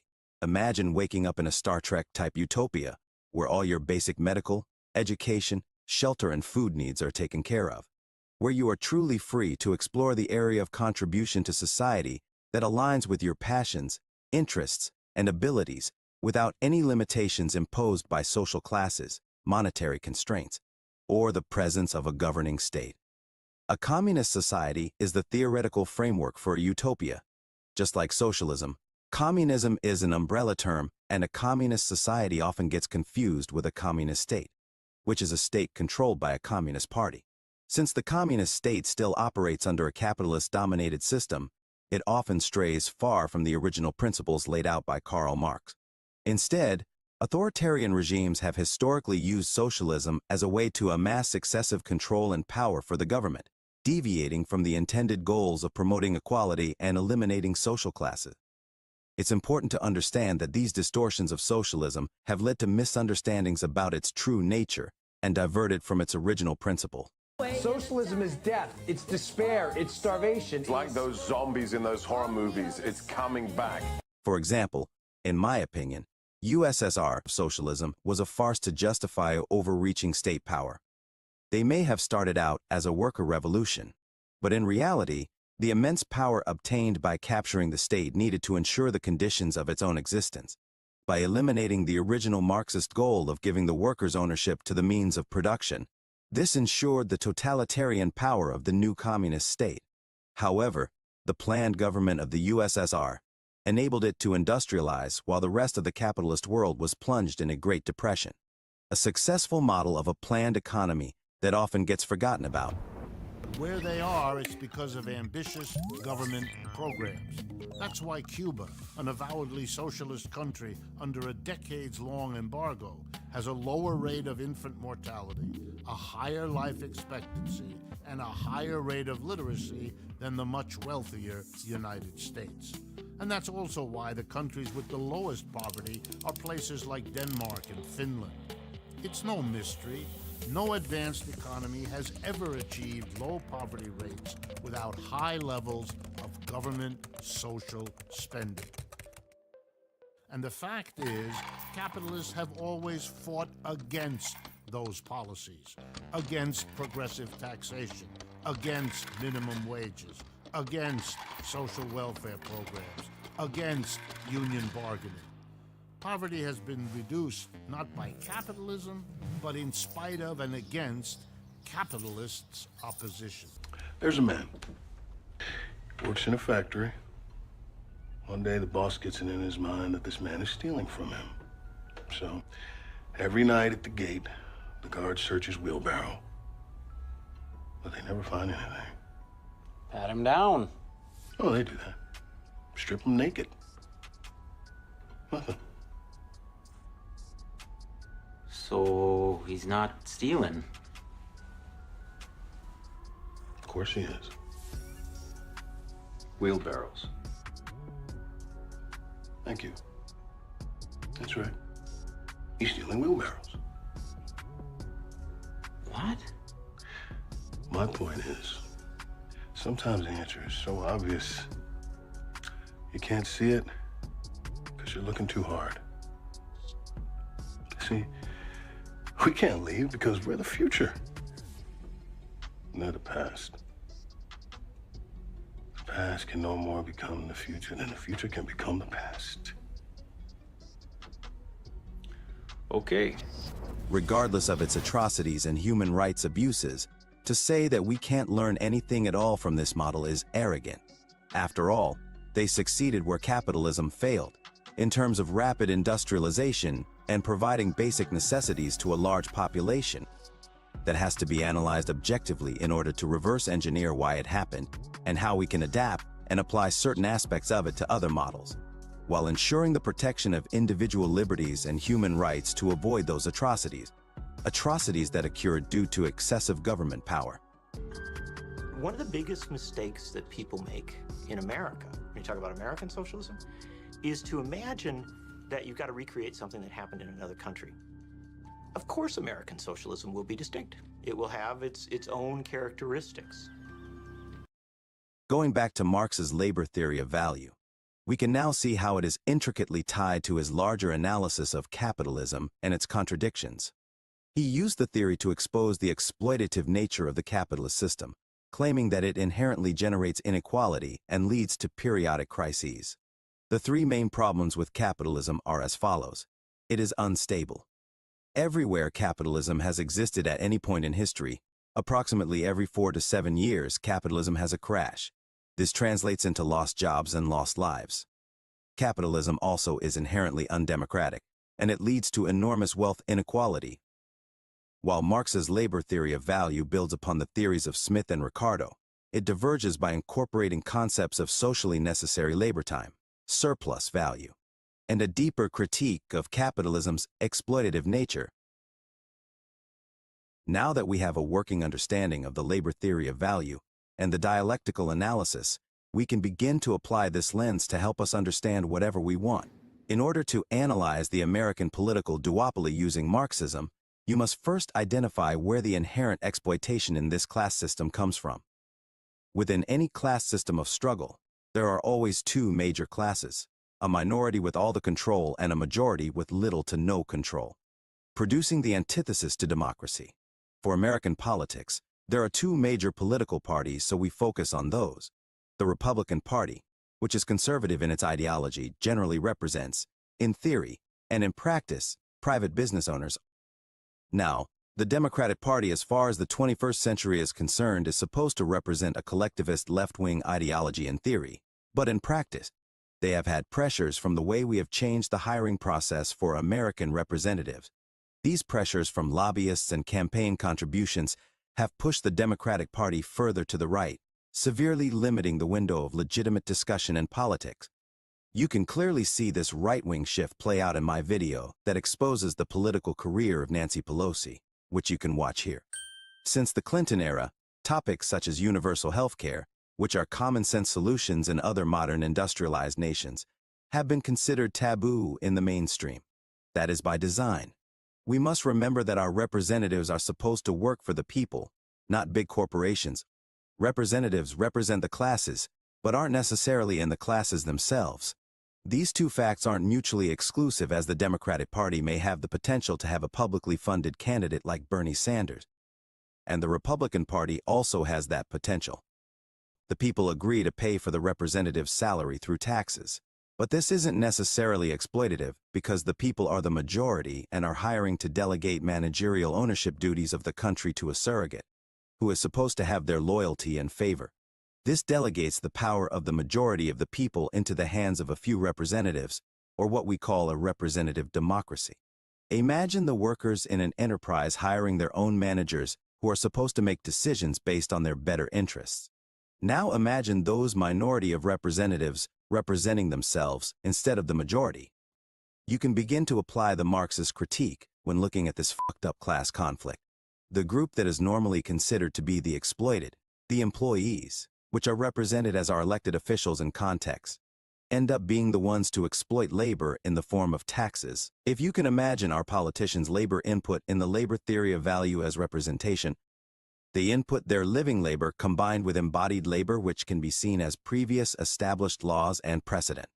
When combined, these two forms of labor will create the surplus value, which are laws passed. You can also see where this exploitation specifically happens. When the representative or corporate class doesn't adhere to the majority will of their constituents on either side of the political spectrum, this is labor exploitation in reverse. And when this lack of proper representation, or as I call it, fair representation happens, we are basically paying these senators to not do their jobs. The contradiction within a political system of classes becomes apparent only when said representation is fixed and not accurately reflecting the popular opinion on a complete ideological spectrum. Being largely limited to two political parties isn't itself when the contradiction occurs. It happens when one of these parties of representatives severely limits the scope of popular opinion. Shrinking this Overton window of acceptable politics creates class conflict in the sense that one class, the corporate voter class, or those monopolies and oligopolies that participate in the American voting system. The corporate voter class can be comprised of both Democrat and Republican representation, but still considered a minority in the context of an entire population. This corporate voter class has a direct conflicting agenda with the worker voter class. This conflict can be thought of similarly in the context of worker rights versus corporate austerity that sees in Marx's analysis on capitalism. Analyzing the voting class struggles of America specifically points out these inherent contradictions and shows how they play out through advocating for policies that may benefit either class. One class is constantly struggling to maintain policies that restrict worker rights to maximize surplus value and minimize wage. The other constantly voting to enact policies that do the opposite. This inherent contradiction of exploiting the people is a direct result of legalized bribery, or what Washington calls lobbying and campaign contributions. The contradiction is what leads to bizarre politics, where you have two sides often shadow boxing each other, yet get nothing done. This is why the Democrats and Republicans may argue on social issues, but largely agree or are only marginally different on economic issues. And the system totters as it encounters a very old contradiction in its current form for which they have no solution. And right now, they don't see a way out, and I don't either, which makes it possible, for the first time in my life, to begin to see a capitalism that is in fundamental shaking difficulty. And if I were to explain to someone why you get bizarre politics, unlike what we've had for a century, it's because of this. And here in the United States, you see the kind of theatrical buffoonery, but there's more to it. Why is Trump such a character in the Republican? Why is that party literally tearing itself apart? Because it can't cope. And even the Democratic Party, suddenly confronted with a socialist who isn't marginalized simply because he gives himself the name socialist. In fact, it makes him attractive. This leads to the two parties pretending to fight each other while dancing around the edges of real economic solutions, often stifling popular opinion on real solutions that would be practical for the majority, such as universal health care. Because the role of popular opinion directly contradicts the corporate agenda lobbied for by the minority franchise class, most people recognize our politicians are corrupt, but to understand we must also ask why. This is the reason for that political theater. It's not surprising. We pretend to have democracy, but lack it economically. Inevitably, those with the wealth and power will use the system to work for themselves.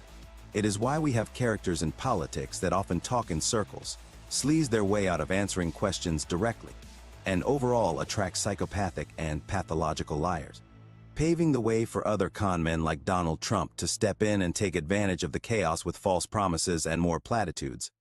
Combine this with a serious media apparatus run by said corporate voter class, and you have yourself a serious problem in the political process.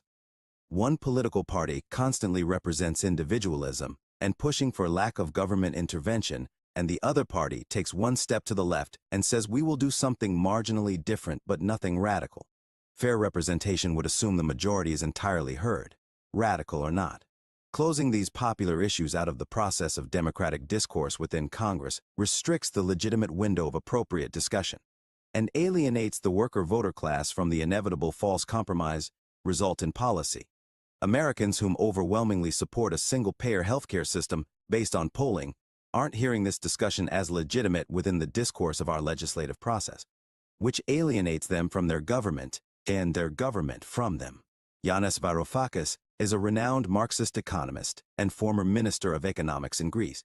Known for his expertise in economics, he was hired by Valve, a prominent video game company, to oversee and explore the concept of virtual economies.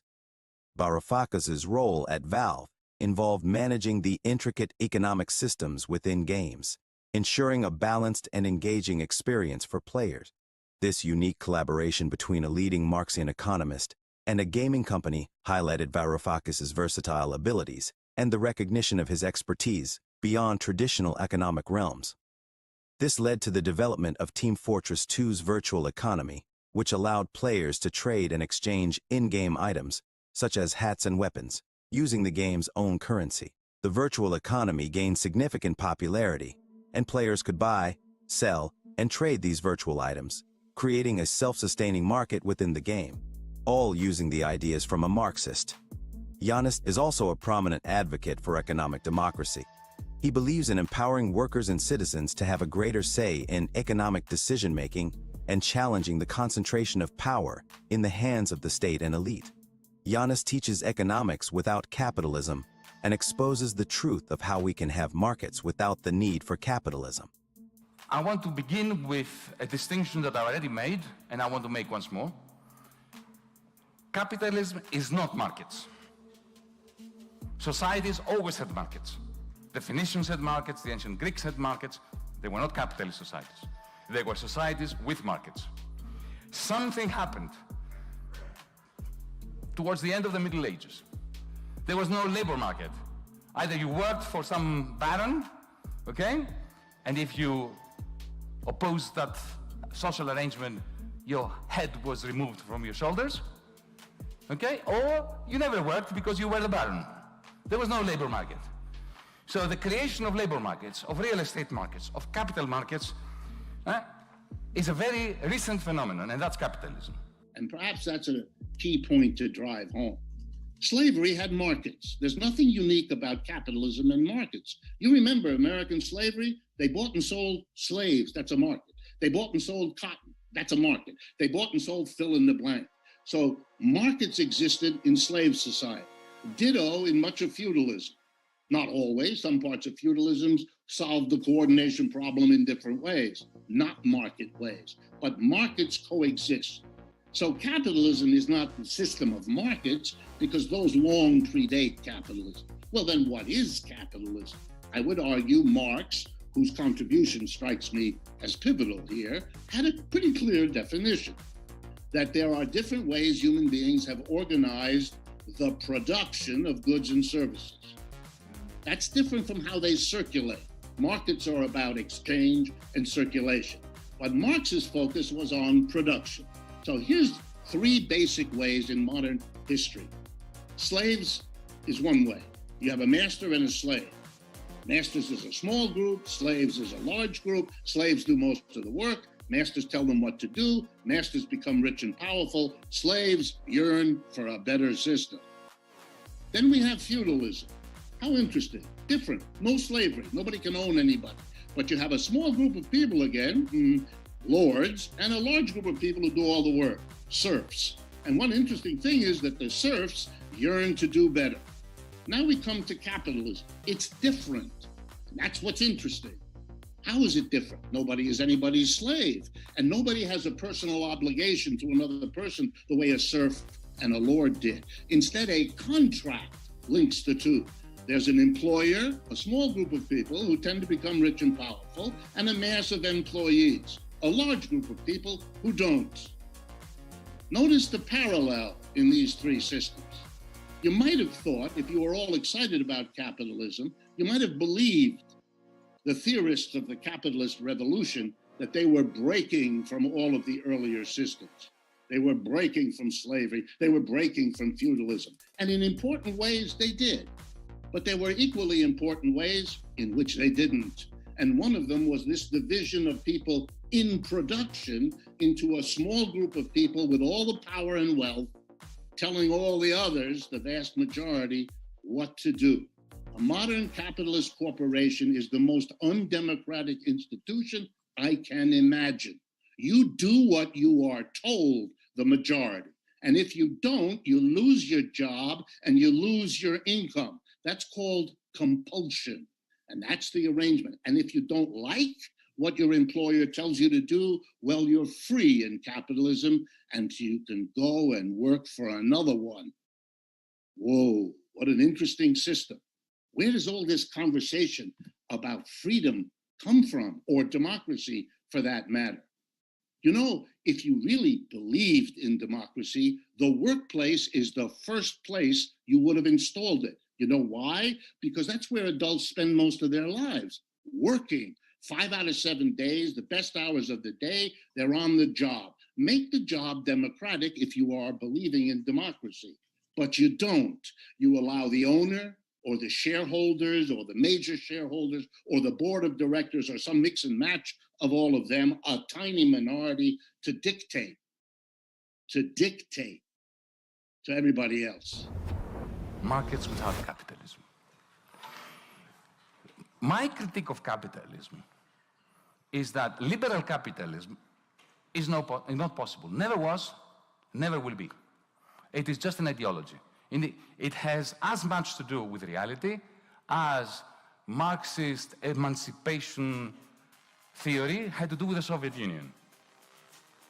Zero. If we're going to save markets, because I believe in markets for potatoes. Huh? Have you heard of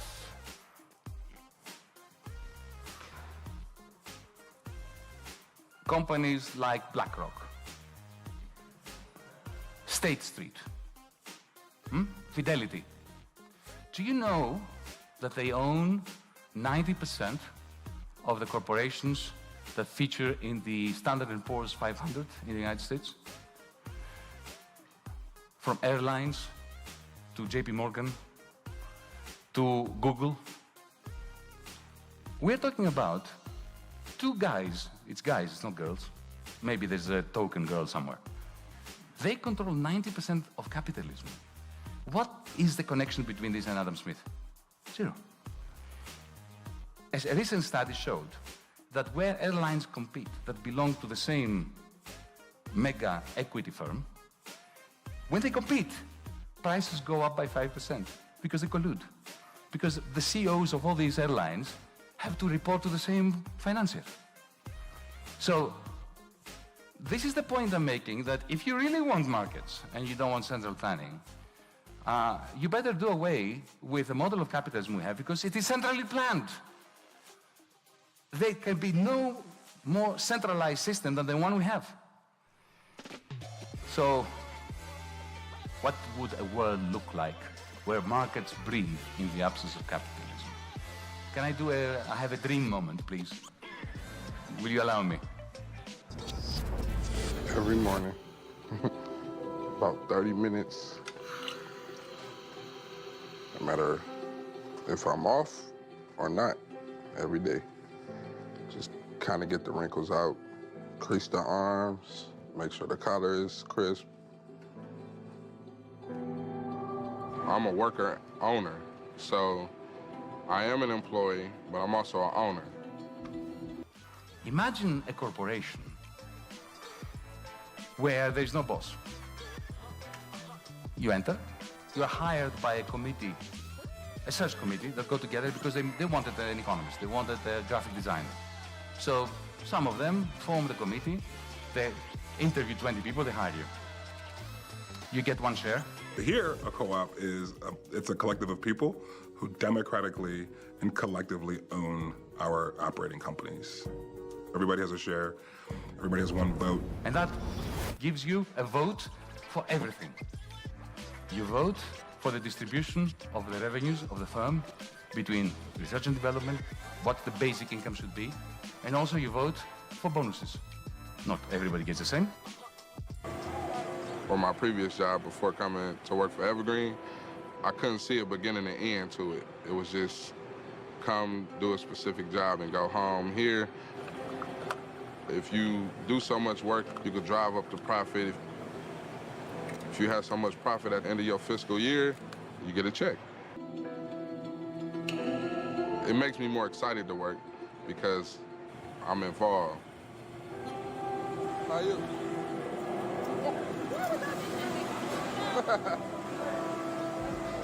Most jobs wouldn't just share the financials with the employee.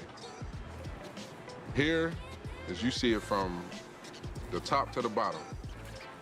Working in co-ops absolutely changes culture, it changes lives. Because you're sharing profits, you sort of share workload, you share responsibility.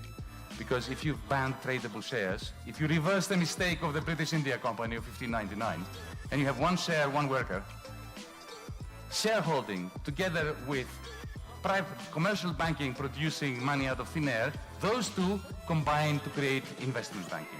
Once you have no tradable shares and you have free banking, investment banks have no purpose anymore. Right? Unless, a car for a car, just trade. Except that's not really how capitalism works. A car for a car. Right, but... Because what do we do here? Well, we sell. People need a car, and they come to us. To buy? Yeah, well, you said yourself the 2005's in good shape. Yeah, but boss, Blue Book on that. So we trade. 6,200. Yeah. Give a car, get a car. Each has received a gift, use it to serve one another. That's in the Bible, right?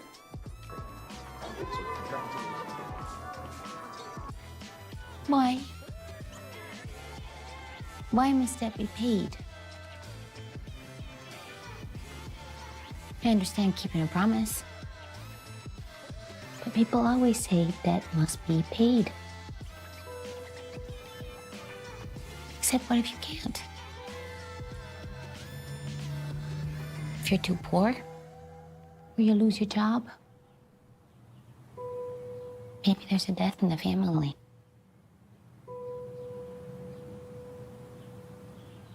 Isn't the better thing, the more humane thing, to say that debt should be forgiven? Isn't that who we should be?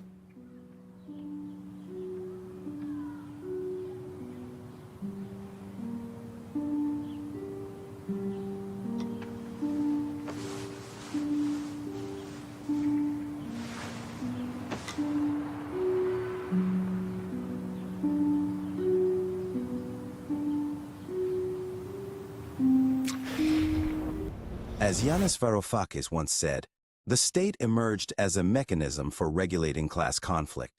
The state acts as a referee of sorts for a game that has two players, a small group of capitalist business owners and a large group of workers who struggle to own.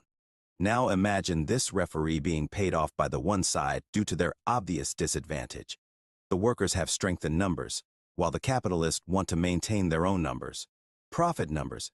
One obvious way that capitalists rig the game is with our system for legally bribing politicians via campaign contributions and lobbying influence. The fact that this is even legal to begin with is telling of a larger conspiracy against the working class. Big corporate donations to political campaigns, something that was largely considered corrupt up until judicial hearings such as Buckley versus Valeo and Citizens United. Buckley versus Valeo established that spending money on political campaigns is a form of protected free speech under the First Amendment. This ruling opened the door for increased corporate involvement in campaign financing. The Citizens United ruling in 2010 further expanded this by allowing corporations and unions to spend unlimited amounts of money on independent political expenditures. Until the Reagan administration, stock buybacks were strictly regulated and often considered fraudulent business practice. A stock buyback is an option for a company to buy back its own stock. As a result, this artificially inflates the value of stock on the market, misleading potential investors and shareholders' confidence, creating a misrepresentation of growth. When you analyze the conflicts of interest within the Reagan administration regarding these changes, you can begin to see the dialectical effects of class struggles playing out into enriching the business. Hey, gang! Thanks for coming to this month's White House Super Spreader event. I'm gonna keep this tradition going till I'm the last man wheezing. Don't be fooled, people. I won this election fair and square. I don't care what the pundits say, what the papers say, or what the voters say. I'm not giving up. As God is my witness, I will never stop fighting the will of the American people.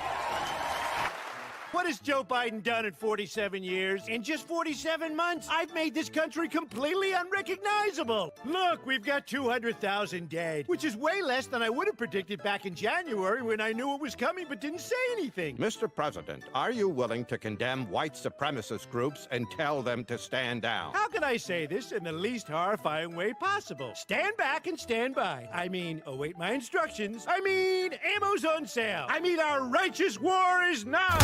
Amidst the turmoil and spectacle of Donald Trump's ascent to the presidency, It presents an opportune moment for a Marxian examination of his rise. Blending demagoguery and populist sentiments, Trump tapped into the deep wells of economic inequality, alienation, and the erosion of working-class power. His promise to make America great again resonated with many who felt left behind by a system governed by oligarchs. But here's the punchline.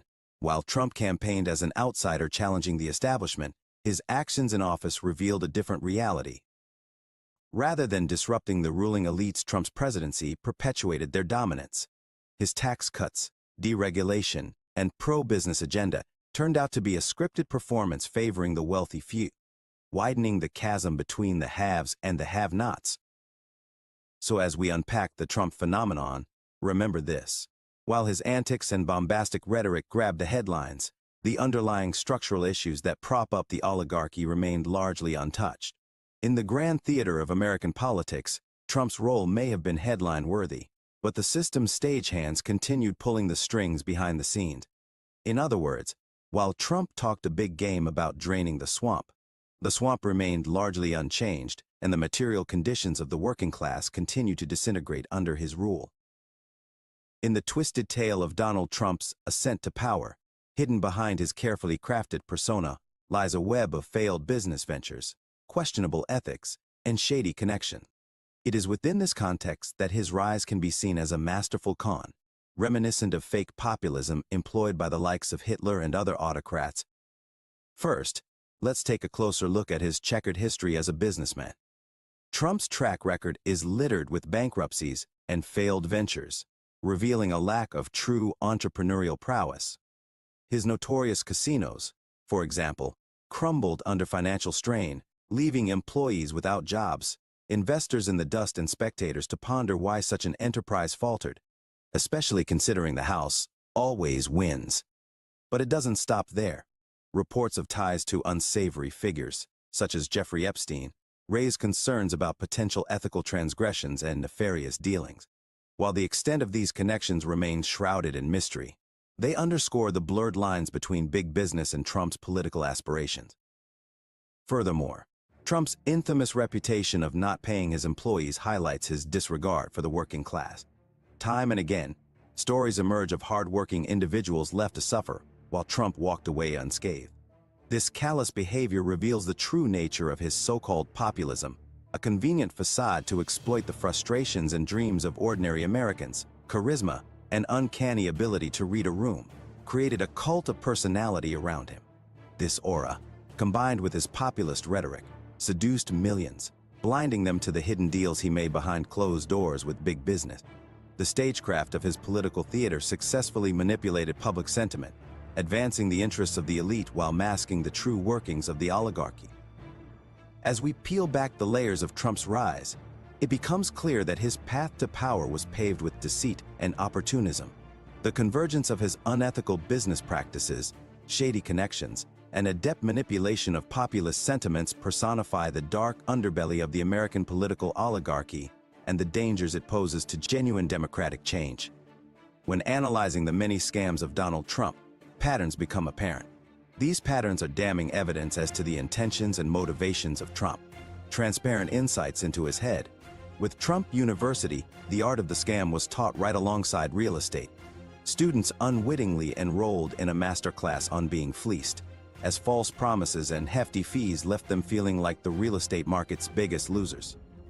This fine example of educational deception showcased Trump's knack for turning golden dreams into fool's gold. Trump University was a clear scam for several reasons. Firstly, it misled students by promising them access to Donald Trump's real estate secrets and courses taught by hand-picked experts, but instead delivered subpar and generic information.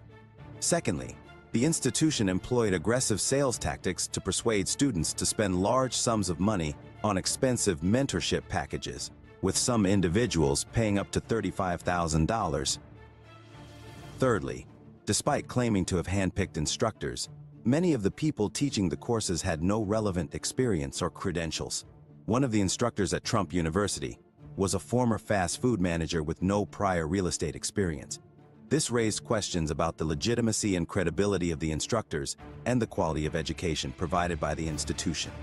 It further reinforced the notion that Trump University was more interested in making money from its students rather than delivering substantial educational value. Lastly, numerous lawsuits were filed against Trump University, resulting in a $25 million settlement paid by Trump. This exposed the fraudulent nature of the enterprise and further confirmed its status as a scam. Local 10 investigator Bob Norman is digging into the case of a Trump University fraud victim. At Trump University, we teach success. It's going to happen to you. Years before Donald Trump became president of the United States, he was promoting his Trump University, making a lot of promises. I think the biggest step towards success is going to be sign up at Trump University. I think he's a snake oil salesman. I think he's a con artist. Fort Lauderdale attorney Sherry Simpson took the bait, and like thousands of former Trump students and the New York Attorney General's office, she says it was a total fraud. Trump U wasn't a university, didn't provide any of the information that was promised. So it was disgusting. To solicit funds from the elderly, to ask people to utilize credit cards to not to buy a property, but to pay him for the privilege of learning nothing. Simpson was one of 6,000 victims who settled with Trump for $25 million. Now she's set to get about $15,000 of the $19,000 she lost back. But she wants to turn down that money so she can sue the sitting president individually. I want an apology from Donald Trump. Well, have you ever heard of Donald Trump ever apologizing for anything he's done? No. No, I think I would be the first. At Trump University, we teach success. That's what it's all about, success. It's going to happen to you. These are all people that are hand-picked by me. Terrific people, terrific brains, successful. We are going to have the best of the best. We're going to teach you what you need to know. We're going to also make sure, no matter what you do, as I said before, you're going to love it. Because if you don't love it, it's never, ever going to work. Adding insult to injury, graduates were promised a personal photo opportunity with Trump, but were instead subjected to a classic bait-and-switch tactic, posing with a cardboard cutout of the man himself, one of the oldest cons in the book. Moving on to the next con in the Trump playbook. When it comes to taxes, Trump turns fiscal responsibility into a disappearing act worthy of David Blaine. Mysteriously vanishing income, obscure deductions, and a dance with loopholes render his tax returns more puzzling than a Rubik's Cube. It seems he mastered the art of tax code evasion, leading to a mountain of unpaid civic duty. For instance, it has been widely reported that Trump frequently used various deductions and loopholes to minimize his taxable income, resulting in significantly lower tax payments compared to his wealth. The exact details of his tax returns remain undisclosed, leading to speculation about the extent of his tax avoidance strategies. Furthermore, Trump's refusal to release his tax returns during his presidential campaign broke a long-standing tradition followed by presidential candidates, raising questions about transparency and accountability. These instances collectively point to a pattern of questionable tax practices. Another important aspect to consider is his questionable ethics and alleged connections to organized crime. While Trump likes to project an air of success, his alleged connections to the shadowy realms of organized crime raise some eyebrows higher than his skyscrapers. Though concrete evidence remains elusive, whispers of deals with the wrong partners create a picture of a businessman who doesn't mind breaking the law.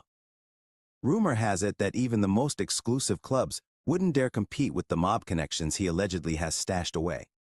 One example involves Trump's former business partner, Felix Sater, who had a criminal past and reported ties to organized crime.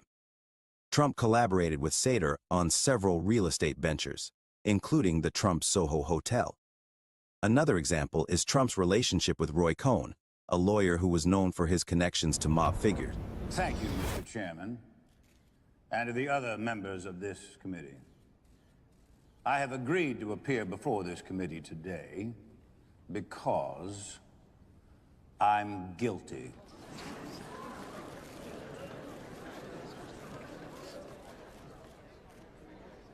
It's all true. I killed them both, just like he said I did. But of course, nobody believes it, and nobody ever will, because that's how good we are at making things disappear.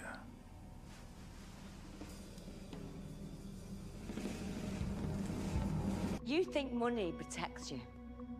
You think money makes everything go away, and this bubble that you live in where you just click your fingers and you get what you want. Cohn served as Trump's attorney and mentor for many years.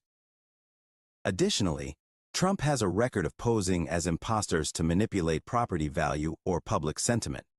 There is a well-known incident where Trump used the pseudonym John Barron to contact Forbes magazine in the 1980s, claiming to be Trump's spokesperson. He provided false information about Trump's assets, stating they were worth more than reported, with the intention of boosting his position on the Forbes 400 list. He's somebody that has a lot of options, and frankly, he gets called by everybody. He gets called by everybody in the book in terms of women. Throughout his 4 years as President of the United States, Donald Trump's presidency was marked by numerous instances where potential conflicts of interest emerged. From his business empire to foreign entanglements, his actions provoked questions about where his personal financial interests intersected with his duties as the nation's leader. In most of these cases, these personal interests would often trump his duties as a leader, pun intended. To understand these conflicts of interest, we must first expose the corruption of his presidency by breaking down the many questionable actions he took. One notable example is the Trump International Hotel in Washington. After Trump assumed the presidency, the hotel became a subject of controversy due to foreign governments, including Saudi Arabia, choosing to hold events and book rooms at the hotel. Reports stating that lobbyists representing the Saudi government had spent large sums of money at the hotel shortly after Trump's inauguration. It was alleged that the Saudi government was overpaying for rooms, meals, and other expenses, benefiting Trump's business. Critics argued that these bookings directly violate the emoluments clause of the U.S. Constitution, which prohibits the president from receiving gifts or payments from foreign governments. President Jimmy Carter was notorious for giving up his peanut farm to prevent this exact scenario from happening. Let's now look at Trump's private club, Mar-a-Lago in Florida. Mar-a-Lago also became a source of concern regarding conflicts of interest. In 2017, the initiation fee for Mar-a-Lago doubled to $200,000, which led to questions about potential access and influence that wealthy individuals or foreign nationals may gain by joining the club and having direct access to the president. After all, how many people can actually afford to spend $200,000 just to get a chance at talking to the president? Throughout Trump's presidency, he continued ownership of the Trump Organization, which raised concerns about even more conflicts of interest. The Trump Organization has various international deals and ventures, and Trump prioritized these personal financial interests over the best interests of the country. The political oligarchy refers to the dominance of the two major parties, the Democrats and Republicans, whom are both bribed by big business and special interests to manipulate the country's political narrative. These parties have a strong hold on political power, often leaving little room for alternative voices and ideologies to thrive. This duopoly's grip on power is evident in the limited representation of third-party candidates in presidential elections. Despite the presence of alternative parties, such as the Green Party or Libertarian Party, they often struggle to garner significant support or media attention, further perpetuating the dominance of the two-party system. The last third-party candidate to win the presidential election and serve as president was Abraham Lincoln. He was elected as the candidate for the Republican Party, which was considered a third party when he won in 1860. Since then, no third-party candidate has won the presidential election. It is important to remember that throughout history, fascist regimes have often used the populism associated with socialism and communism as a means to gain excessive state power. One notable example is the Nazis.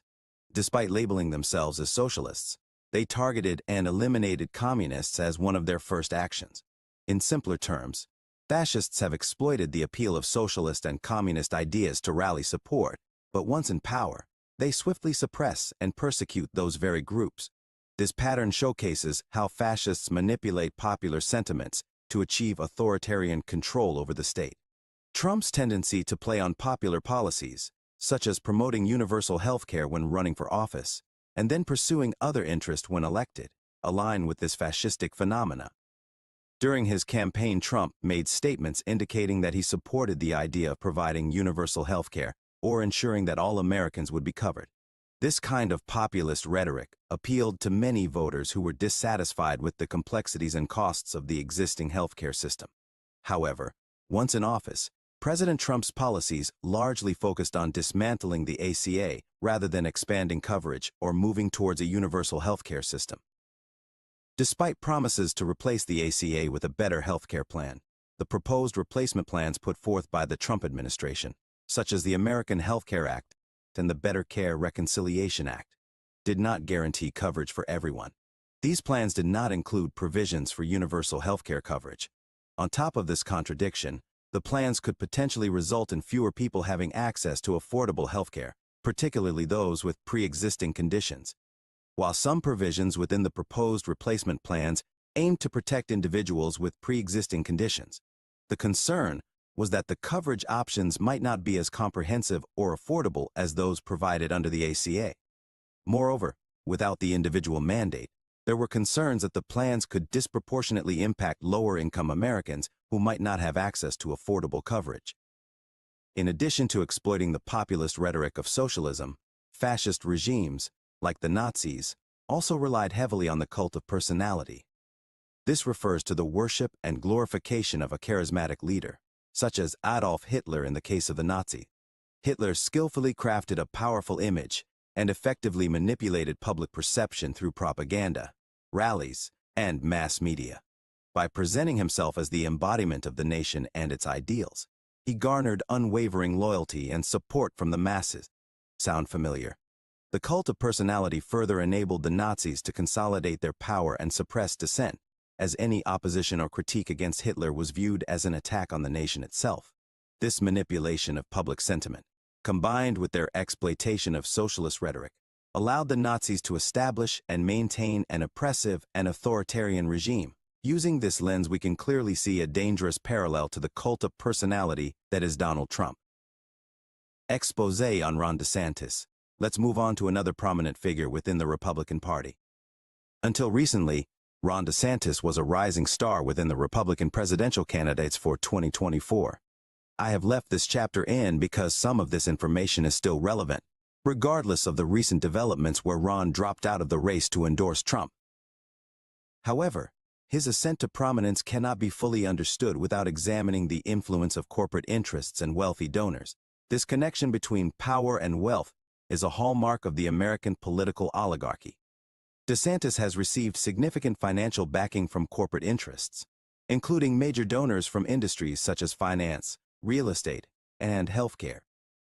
These connections provide him with the resources and networks necessary to navigate the political landscape effectively. They also act as legal bribes to incentivize Ron to make ridiculous claims about universal healthcare. Ron believes healthcare isn't a human right. Why, Ron? That's very Christian of you to say, especially in the richest country on the planet, while every other modern industrialized nation has some form of universal coverage. He's paid by the healthcare industry for a reason. They didn't just pay him out of kindness. Profit-driven industries make decisions based on profit. They bribed him because they know they can expect him to shut up about popular ideas that will damage their bottom line. And nothing is more damaging to the profit-driven healthcare industry than universal coverage. Insurance companies add no value to your service. In fact, they act as a mafia-style middleman that get between you and your doctor. The dirty little secret of the healthcare industry is that they maximize profits by denying coverage. This is a dangerous and regressive game to play and denotes a larger sense of dystopian trends. In my opinion, there are certain industries that should not be based on profit. A few of these are healthcare, prisons, and education. This directly translates into the American ideals of life, liberty, and the pursuit of happiness. But I digress. A Marxian analysis uncovers the exploitative practices and worker struggles that often remain hidden within the political oligarchy. DeSantis' policies and stance on labor issues reveal a larger narrative of worker suppression and challenges faced by labor movements. DeSantis has been associated with policies that weaken collective bargaining rights and labor protections. For instance, his support for right-to-work legislation limits workers' ability to form strong unions and negotiate for better wages and working conditions. Through a Marxian analysis, we have explored the labor theory of value, how it applies to the political process for creating laws, and exposed the real reason why political corruption happens under capitalism.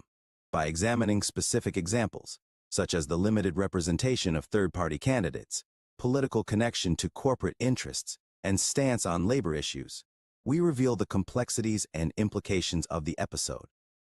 This show serves to unmask the power dynamics, exploitative practices, and enduring influences within the American political system, paving the way for critical discourse and the pursuit of a more equitable and democratic future. In this chapter, we explore how capitalism has insidiously dominated the political landscape, not only in America, but also across the globe. As a pattern of predictable irrationality, capitalism's inherent flaws repeat themselves over and over, enabled by its indoctrinated supporters. By examining historical examples, we will uncover how capitalism's stranglehold on the political system repeats itself, stifling genuine democratic expression and consolidating power in the hands of a few elite. To understand American politics, you have to understand the duopoly dilemma. The American political system is entrapped within the confines of a duopoly, where two dominant political parties consistently push out alternative voices that would change the status quo. This unyielding control by the Democrats and Republicans distorts democracy, empowering the moneyed interests and limiting true political diversity. The capitalist class, possessing immense financial resources, skillfully manipulates the political sphere.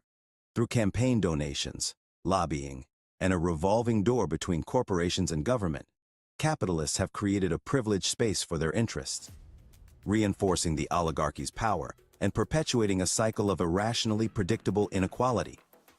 From its inception, capitalism has manifested itself through colonialism and empire building, the exploitation of resources and labor in other nations to serve the interests of dominant capitalist states, mirrors the subjugation of the American political system. By applying the dialectical analysis to history, we can understand these irrational patterns and learn how to recognize them. Marx called this historical materialism. The globalization of capitalism further reinforces its grip on politics. Neoliberal policies, promoted by capitalist-dominated international institutions, espouse free trade and deregulation. Such policies often weaken national sovereignty, allowing corporate interests to transcend borders and infiltrate political systems worldwide, sowing the seeds of an oligarchy in multiple democracies. Capitalism's inherent nature leads to the concentration of wealth in the hands of a select few. This accumulation of economic power directly translates into substantial political influence, allowing the capitalist elite to shape policies and laws that primarily benefit them, perpetuating the oligarchical structure and further widening the wealth gap. When you have 5 individuals who own more wealth than the bottom half of the entire planet, considering money buys political influence, you can begin to see how capitalism reinforces the conditions of its own existence by buying the political process. It is an inherent flaw of the way labor is organized, and it doesn't matter how you change the system, it will always evolve to this late stage. History demonstrates capitalism's effectiveness at co-opting revolutionary movements. By absorbing radical ideas into a capitalist framework, dissent can be mollified and integrated within the boundaries of the system. This process dilutes genuine revolutionary potential, reinforcing the existing oligarchy while creating the illusion of change. An example of this can be seen in the labor movements of the late 19th and early 20th centuries. During this period, workers' movements, trade unions, and socialist parties emerged with the goal of challenging capitalist exploitation and advocating for workers' rights and better conditions. Where did critics of capitalism, by the way, who called themselves socialists back then, where did they do best? Which state legislature had the most elected socialists of all the 48 states at the time? I won't quiz you. You probably wouldn't guess in a million years. Oklahoma.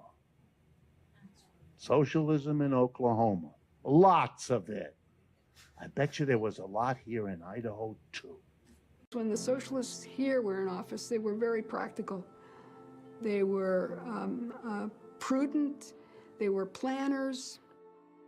Hone's vision was so successful that in the 1930s, Milwaukee was regularly rated the best run city in America, the healthiest city in America. People in Milwaukee for most of the 20th century had an extraordinary faith in the possibilities of democratic government to do good.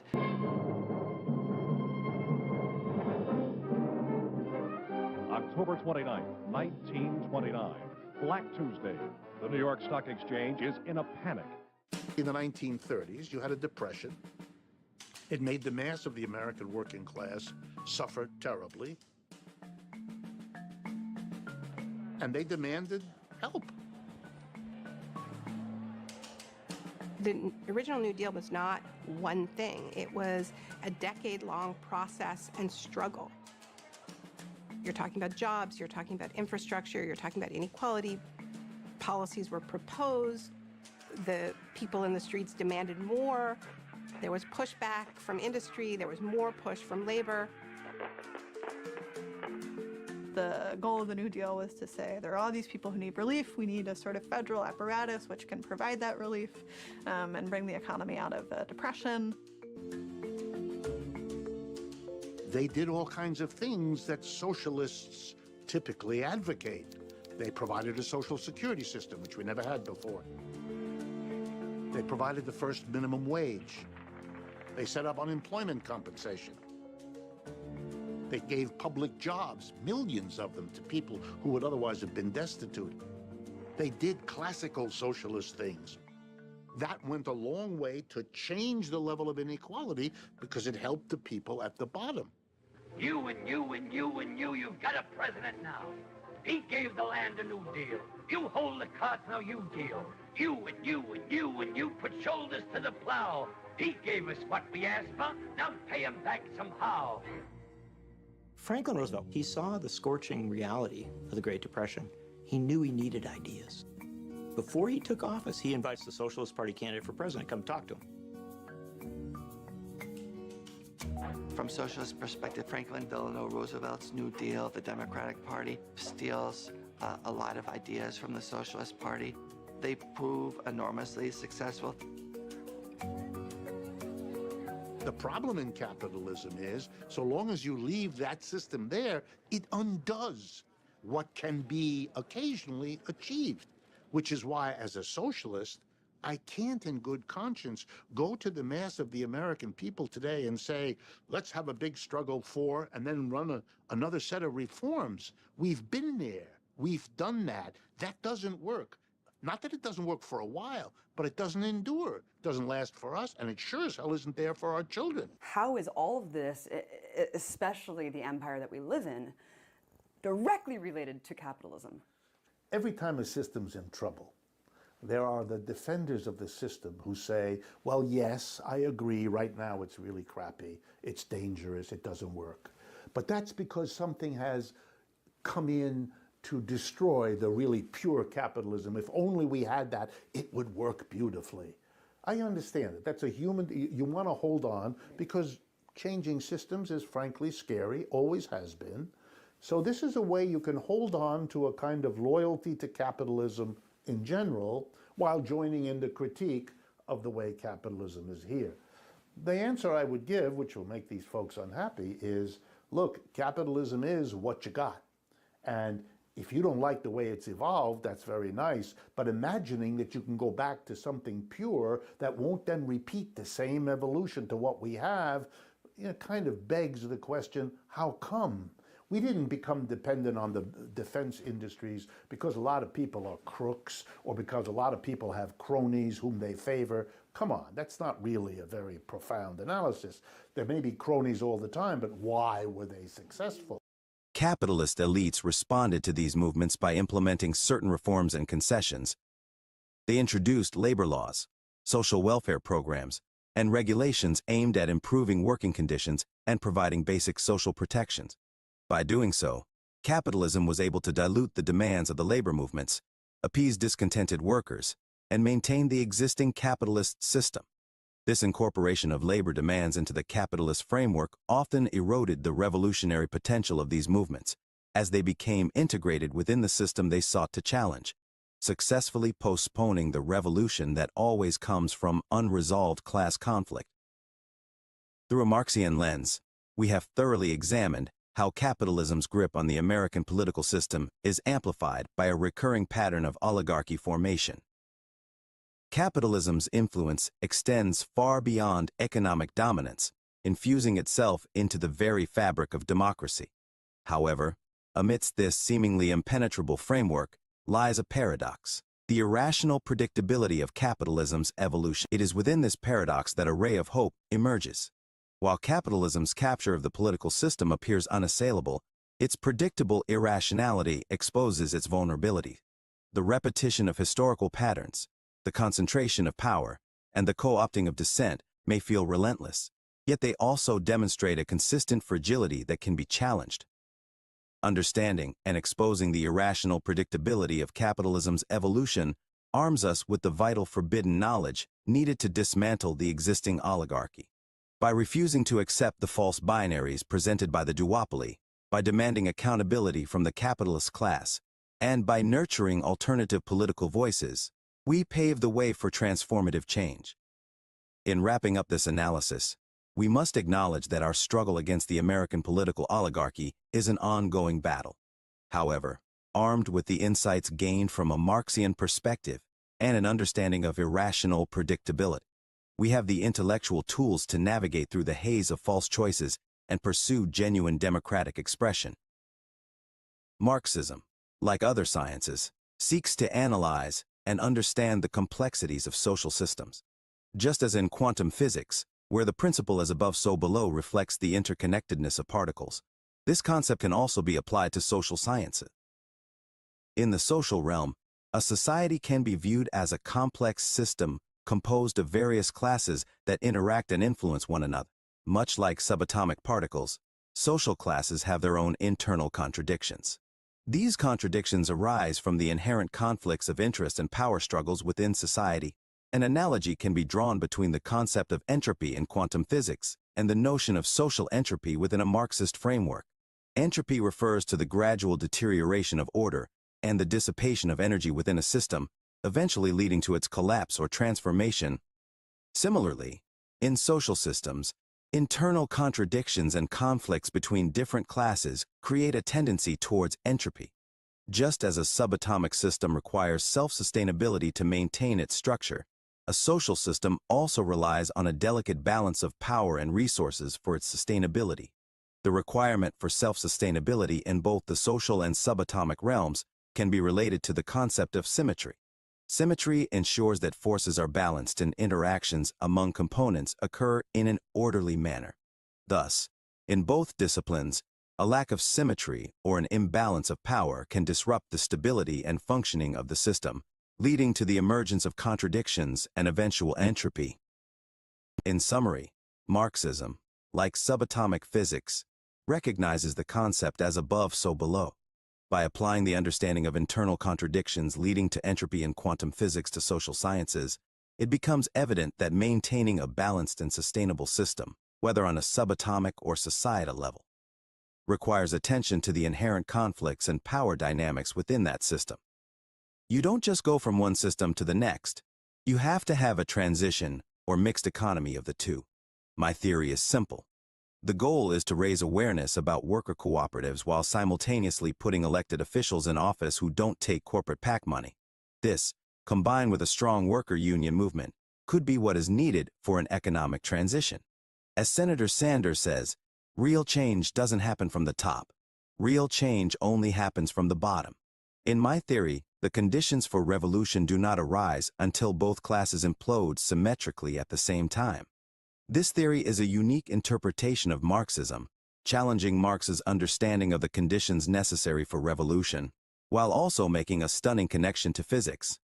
I propose that while any revolution can arise from an asymmetrical collapse, for a society to become self-sustaining after the revolution, it must undergo a symmetrical implosion where both the ruling and oppressed classes experience material detriment.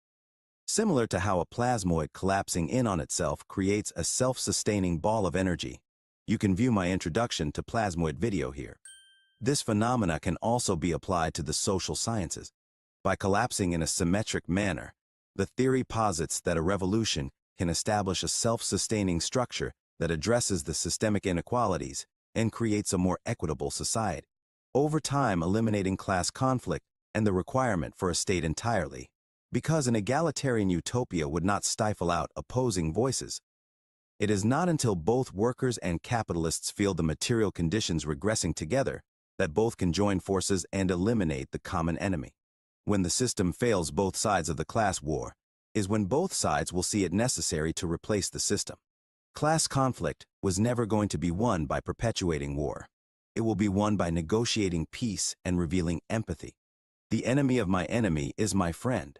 However, until these requirements are met, all we can do is ensure the conditions. In these new and exciting ways, we can begin to finally connect social science with the concept of as above, so below. Patterns of the universe reflecting ubiquitously throughout every field of study, like a mirror into the soul of the universe. With the right lens, we can unravel the mysteries of everything.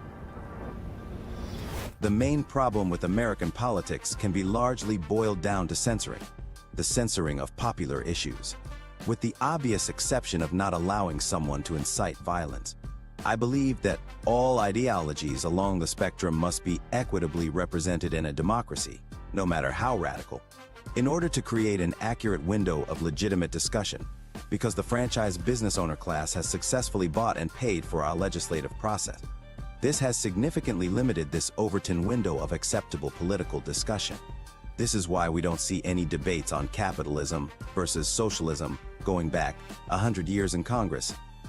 Why we have 47 states that have voted to override federal cannabis laws, yet it is still considered federally illegal. It is also why a Princeton University study revealed that the opinions of 90% of Americans have essentially no impact at all. We have the Democratic Party shifting further to the right. The Republican Party is also shifting to the right. Meanwhile, the window of acceptable politics for 90% of regular everyday people is actually outside the window of acceptable politics within our democratic process. This leads to regressive dystopian policies and a stagnation in legislation for workers, which in turn leads to a distrust in our political systems, a distrust in our government, and can pave a way for fascists like Donald Trump. This charming confidence man took advantage of this distrust by conning America like he has done to so many victims. Collateral damage in the spoiled escapades of a bad businessman with a large inheritance, who lied, cheated, and stole his way to the presidency. The man who conned America, the art of the steal.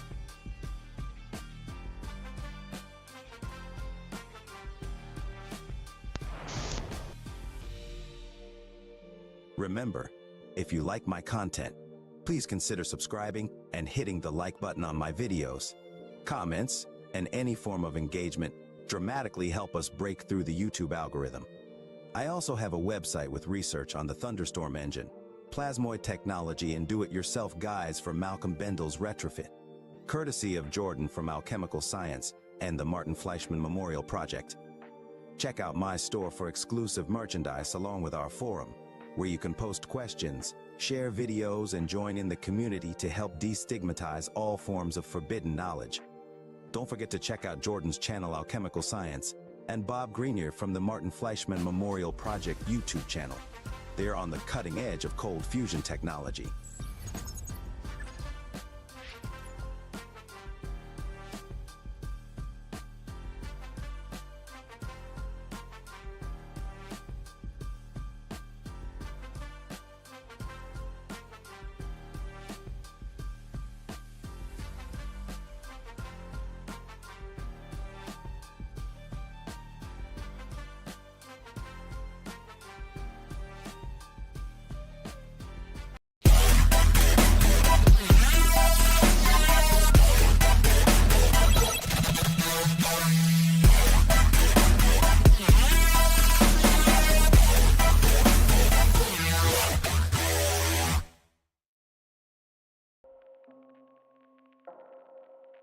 In a world where innovation is stifled by greed and corruption, There lies a hidden truth that could revolutionize our way of life. Lenny, what are you doing? Are you seriously pitching a new show right now? I didn't authorize this. My God, only 5 minutes into your new position as co-host, and you're already adding to my tight schedule. Yes, sir. I manage that schedule. But I did notice you have an entire 2 days available during your week. Wait, you're not talking about Saturday and Sunday, are you? Of course, sir. You have 2 whole days where you're free to work on new content. Lenny, those are my days off. It's okay, sir. I know you'll manage just fine. I have faith in you. Do robots have faith? I do. I have faith that you won't screw it up again. You know what? It's fine. Go ahead. I'll just build my cold fusion Lego set some other time. It's Pond certified. But I'm not telling them about my idea for a thunderstorm toilet. I'm gonna keep that baby close to my chest. You know, that just sounds wrong. It's a good idea. A toilet capable of turning any toxic human waste into, well, it turns into petroleum jelly. Why petroleum jelly, sir? You know what? I'm not sure. I don't think it's calibrated correctly. Enough is enough. The world is at a breaking point. Catastrophic climate change, biosphere collapse, and a global energy crisis have been met with apathy, denial, and despair. The phrase unidentified flying object is a deliberately obfuscating term. What it really is an alternative energy and propulsion device. This is the real reason for the secrecy. These technologies, if they were disclosed, would end fossil fuels, pollution, and poverty overnight, and usher in a new era of abundance, freedom, and peace. Instead, they have been kept secret for over 100 years. The more powerful the agency, the more powerful the group, the more powerful the cartel, the more they will resort not only to legal means, but to extra legal means to suppress their competition.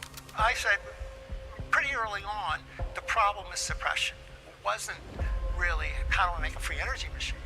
It's how do I not get suppressed? Because what's the point? Microscopic ball lightnings that when they discharge are tapping into that 0-point energy field and creating the motive force. Boom! That's why the concussion from the thunderclap is so huge. There's this huge amount of energy that's actually sourced from the vacuum energy. All the dots connected. This is what's happening, right? So we need to make the thunderclap engine. Imagine a future where clean, sustainable energy is not just a dream, but a reality.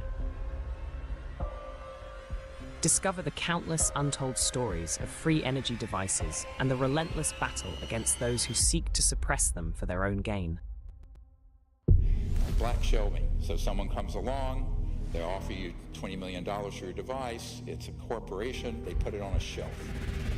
Boom. This power is something I have given my life for you the people. Uncover the shocking tactics used by energy industries to control the narrative and maintain their grip on power.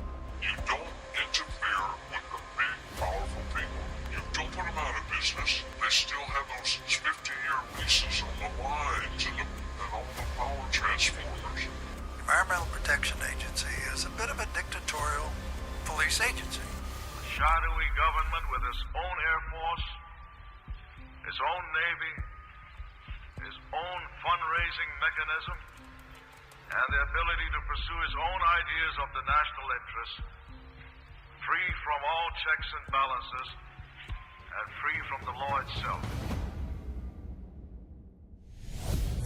This is real, usable power. It's stable. It is not transient. It is not noise.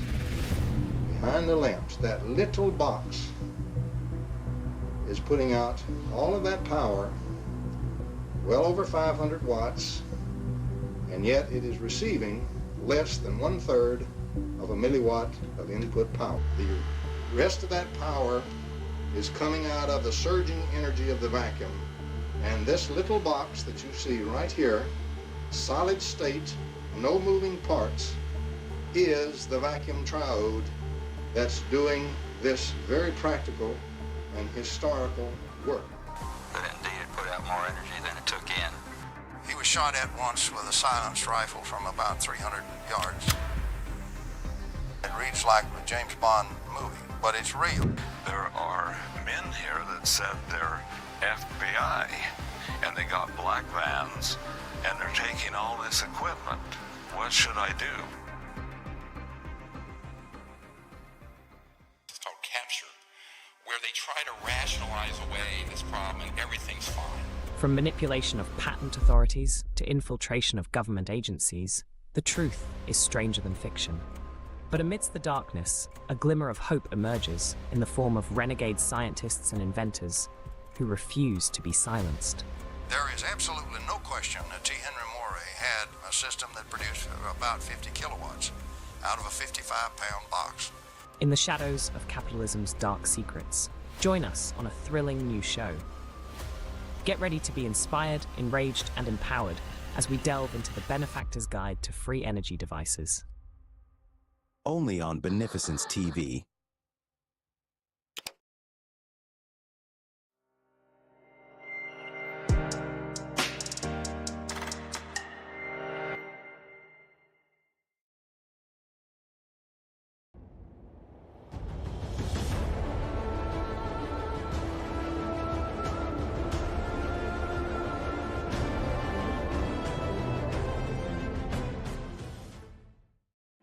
Hey Lenny, I've been thinking about incorporating some radon gas into our plasmid experiment to kick it up a notch.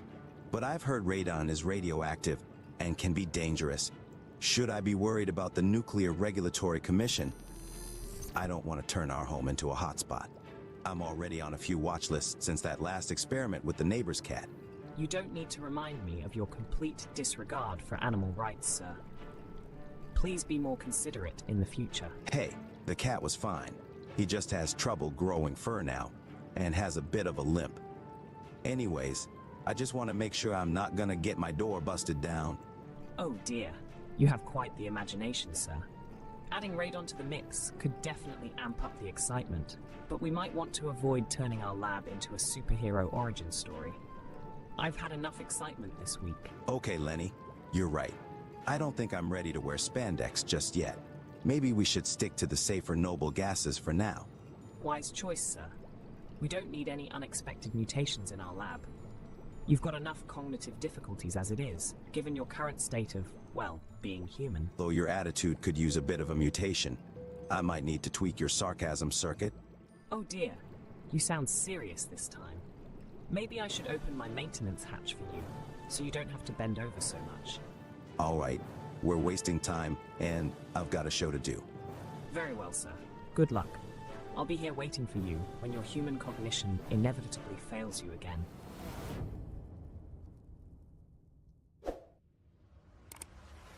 The remarkable works of Canadian inventor John Hutchison has drawn widespread attention from businessmen and government scientists since 1979. He began using ultra-high electromagnetic frequencies to transform matter in some very unusual way.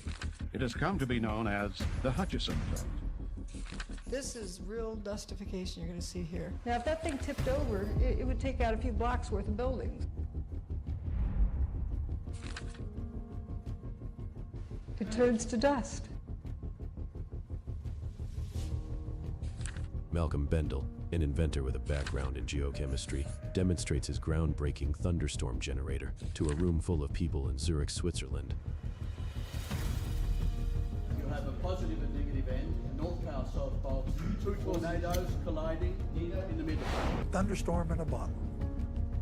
Electronics engineer and inventor Joe Parr conducted experiments on the top of the Great Pyramid. Parr claimed to have discovered yet another strange physical phenomenon. The model pyramid became weightless in the energy field. A local inventor has discovered a way, hear this, to use water to run your car.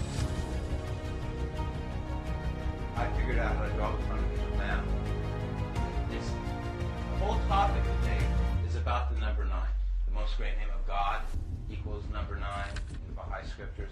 This energy is the only thing that comes from the whole, from zero, the vortex. It goes out linearly in all directions.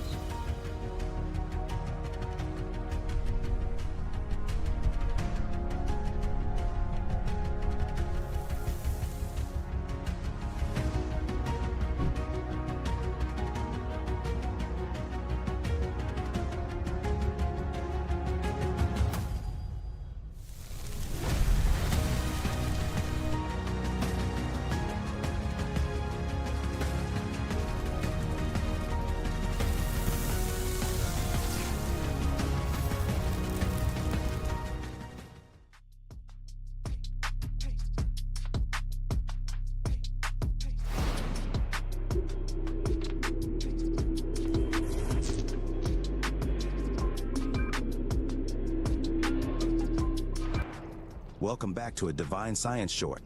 Today, we are going to have fun with plasma as I explain plasmoids in more detail. To create plasma using noble gases in a Tesla coil, you typically need to place these noble gas tubes in close proximity to the Tesla coil's discharge point. The high voltage and low frequency electrical discharge produced by the Tesla coil will ionize the noble gas molecules, creating plasma. It is important to use caution when working with high voltage equipment like Tesla coils to avoid electric shocks or other hazards. Make sure to follow all safety guidelines and wear appropriate protective equipment when conducting experiments with Tesla coils and Oh dear, he's talking about safety again, as if you're any authority on safety. Remember that one time you lit your hair on fire trying to shoot plasma balls into the trash can? Hey, it grew back, eventually. At least I didn't have to buy a Halloween costume that year. Whatever you say, hotshot. Anyways, it's not necessary to wrap the glass container in a metal coil to pick up the electricity from the Tesla coil. Simply placing the noble gas tubes near the discharge point of the Tesla coil should be sufficient to excite the noble gases and create plasma. However, I opted to place a coil around my glass containers for two reasons. One is safety. To ensure I don't accidentally touch the plasma discharge of the Tesla coil, I have placed a stationary pickup for the gas rather than holding it manually. Secondly, the coil acts as an antenna to amplify the electromagnetic field surrounding the gas, creating a more vibrant plasma. Anytime you have an electrical current going through a coil, you can produce an electromagnetic field.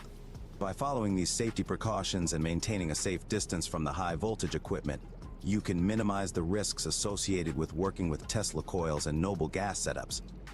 Or you'll be spending the better part of the year growing back your eyebrows. Very funny, Leonard. I told you not to call me Leonard. That name is reserved for my creator and savior, Bob Greenyer. You do know that Bob isn't your creator, right? Well, now you've done it. Crushed my spirits. Grinded my gears to a halt. Have you now? Think you're clever, but just wait till you have a question. I think I'll just go into sleep mode for a bit. If you need me, I'll be counting electric sheep. So don't need me. He really worries me sometimes. As you can see, wrapping the end of the glass container in a wire coil can help enhance the efficiency of the plasma creation process. This is known as the coil pickup method. By wrapping the glass container in a wire coil, the electric field produced by the Tesla coil is concentrated and focused at the end of the container, making it easier to ionize the noble gases inside, creating a brighter and more stable plasma. The wire coil acts as an antenna and helps to enhance the coupling between the Tesla coil's high voltage and high frequency output and the noble gases in the container. This can result in a more intense and visually striking display of plasma. When noble gases, such as krypton or xenon, are excited with high voltage electricity from a Tesla coil, the electrons in the gas atoms get energized and move to higher energy levels. This creates an unstable condition in the gas, leading to the formation of a plasma, a state of matter where atoms lose their electrons and become positively charged ions and free electrons. A plasmoid is a compact plasma structure with an integral magnetic field. Under specific conditions, plasmoids have been observed to form clusters. These clusters display distinct properties and behaviors. Plasmoid clusters can display specific geometric fractal shapes, with each plasmoid wheel nested within another wheel. By creating structured plasma, it is possible to generate an atomic battery that taps into zero-point energy. The synergy between these wheel formations enables the plasmoid clusters to establish a zero point on the equatorial plane, unlocking the potential for harnessing zero-point energy. This intricate phenomenon showcases the fascinating and powerful capabilities of plasma manipulation and structured plasma formations, emphasizing the need for more research into plasma physics. These atomic batteries, these plasmoid clusters, have the ability to absorb, store, and release enormous amounts of energy in a controlled manner, as proven by Bob Greenyer's ongoing analysis of Malcolm Bendel's thunderstorm generator. The thunderstorm generator is a gas and diesel engine retrofit that is capable of turning toxic exhaust gases into oxygen, while potentially doubling efficiency. Utilizing a cold atomic reaction that had been suppressed during the replication of the Pons-Fleischmann experiment, which you can view in my expose of Joe Rogan's unreleased Malcolm Bendel episode, available right here. In most novelty plasma balls that are commonly found in novelty shops, the gas inside is typically a mixture of gases such as argon, neon, and sometimes a small amount of mercury vapor. The specific gas mixture and pressure inside the plasma ball are designed to create the colorful and dynamic plasma discharge effects that are characteristic of these popular novelty items. When a high-frequency, high-voltage electric field is applied to the gas mixture inside the plasma ball, it ionizes the gases and creates a glowing plasma discharge that interacts with the glass sphere's inner surface. This results in the visually appealing and mesmerizing patterns and tendrils of light that dance around in response to touch or changes in the electric field. The use of a mixture of inert gases like argon and neon, along with a small amount of mercury vapor, helps create the colorful and dynamic visual effects that make plasma balls a popular novelty item. The specific gas mixture and pressure are carefully calibrated to ensure a stable and visually appealing plasma discharge that captivates viewers and provides entertainment and aesthetic value. But they also represent a vital Tesla discovery. Tesla's discoveries in the field of electrical engineering and plasma physics demonstrate the principles of high-frequency and high-voltage electrical phenomena. Tesla's pioneering work in this area paved the way for advancements in lighting technology and the understanding of electrical discharges, showcasing the potential of plasma as a medium for innovation and scientific exploration.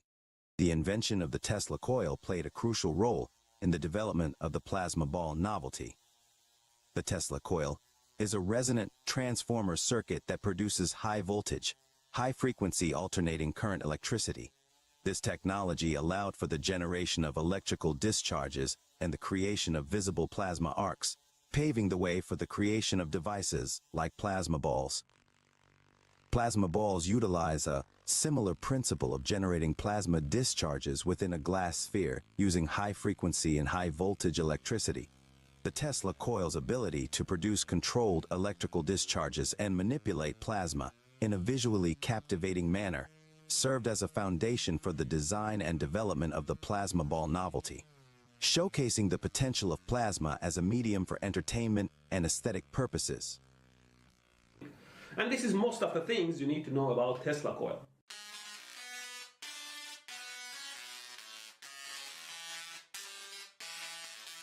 The combination of the ionized gases, the UV light from the mercury vapor, and the fluorescence of the phosphor coating can create a multicolored and dynamic visual display with contrasting hues.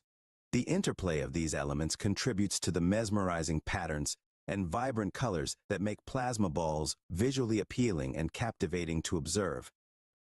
The color of the glow emitted by the plasma depends on the specific gas used and the energy levels of the electrons transitioning within the gas atoms.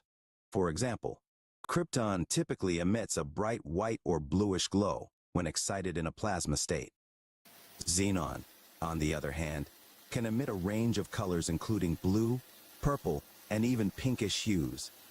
One common gas that glows brightly when ionized is neon. Neon gas emits a distinct orange-red color when ionized, which is often seen in neon signs used for advertisements. These different colors result from the unique energy levels and electron transitions within the gas atoms, which produce characteristic wavelengths of light when the atoms return to their stable states. The colors of the noble gas plasmas are a result of the specific gas used and the energy levels involved in the electron transitions, leading to the beautiful and colorful displays we observe.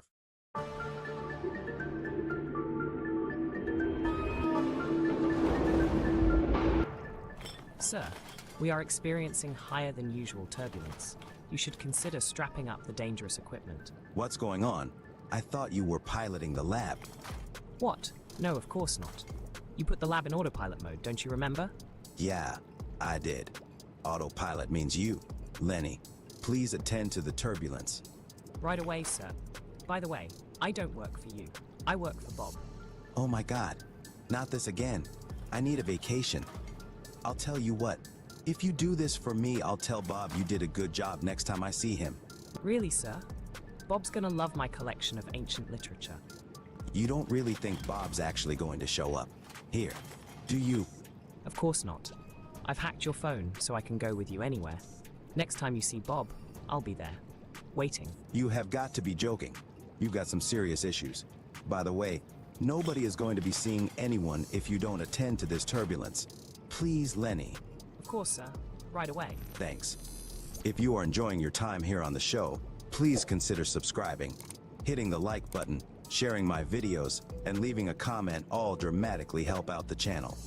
We appreciate you for joining us on this Divine Science special. Now let's get back to the show. I know that I'm leaving subpar reviews for this one. You called me Leonard. That is unacceptable. Hey now. Okay. I'm sorry, Lenny. I'll make it up to you. I'll put on some Neil deGrasse Tyson later so we can make fun of him. I know how much you love to do that. Very well. Apology accepted. Get ready to eat your heart out, Tyson. Ionizing the gas plays a crucial role in plasma research and its practical applications. When considering the thunderstorm generator's ability to utilize plasma, the first step Malcolm employs in the process is ionizing the air. The thunderstorm generator's pre-ionization chamber can enhance plasma formation. When air is ionized, it means that the air molecules have lost or gained electrons, creating charged particles such as positive ions and free electrons. This ionized air is more conductive and can facilitate the formation of plasma more effectively. Ionizing the air can be achieved in various ways, such as applying high-voltage electricity, using UV light, or employing other ionization methods. The pre-ionization chamber is responsible for ionizing the surrounding air before the main discharge occurs, creating a conductive path for the plasma to form more efficiently.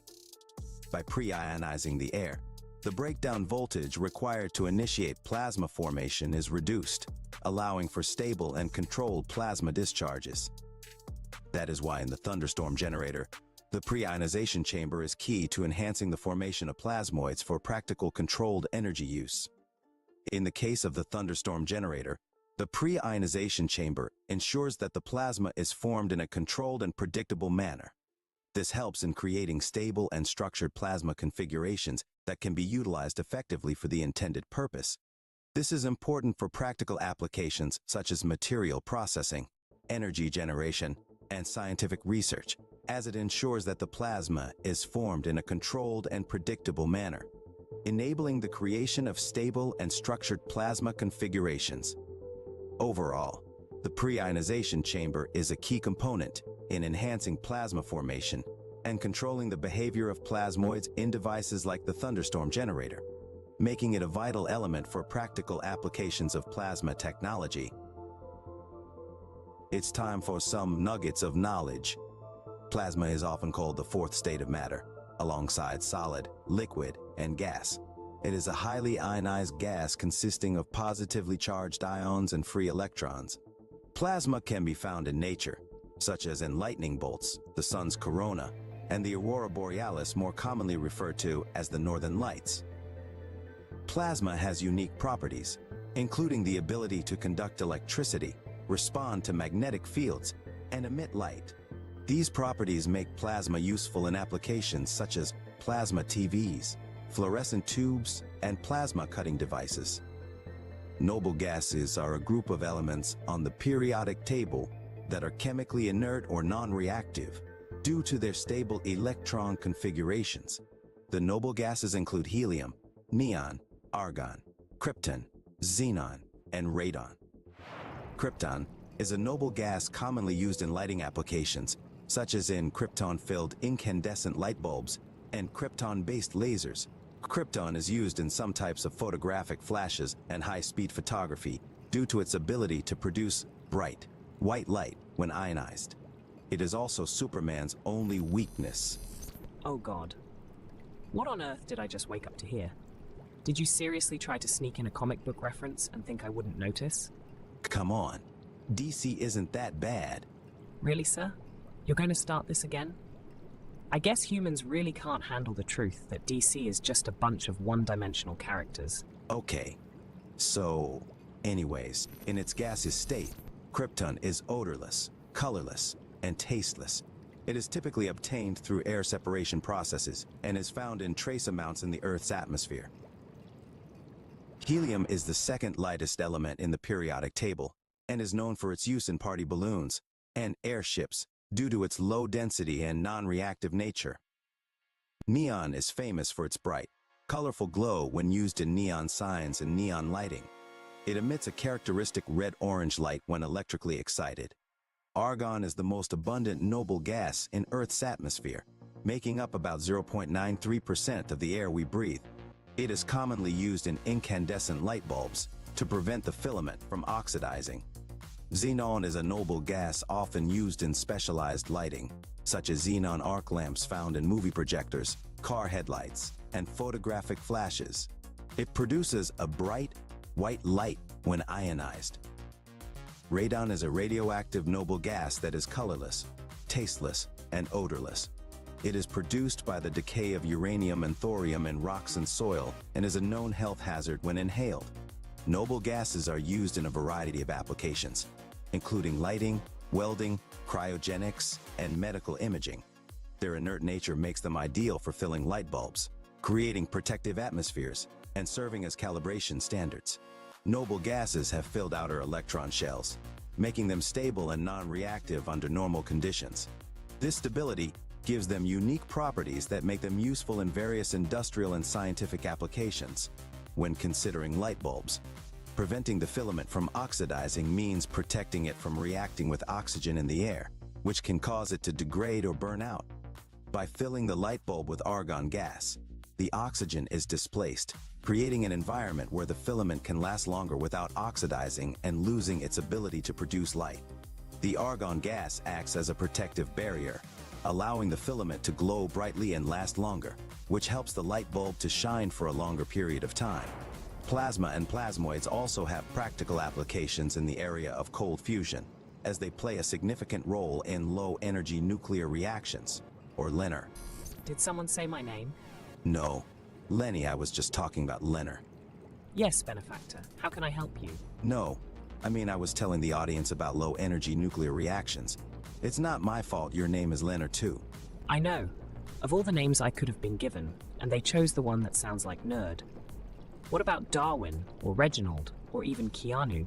I might have even chosen Bob. Yeah, I know exactly why you would have chosen Bob. You seem to have an unhealthy obsession with the man. Excuse me. Bob Greenier has done more for cold fusion research in the last decade than you've done trying to find Waldo. And we both know how much time you waste trying to find Waldo. Hey now, I'm getting close this time. This is all irrelevant. Please go back to sleep.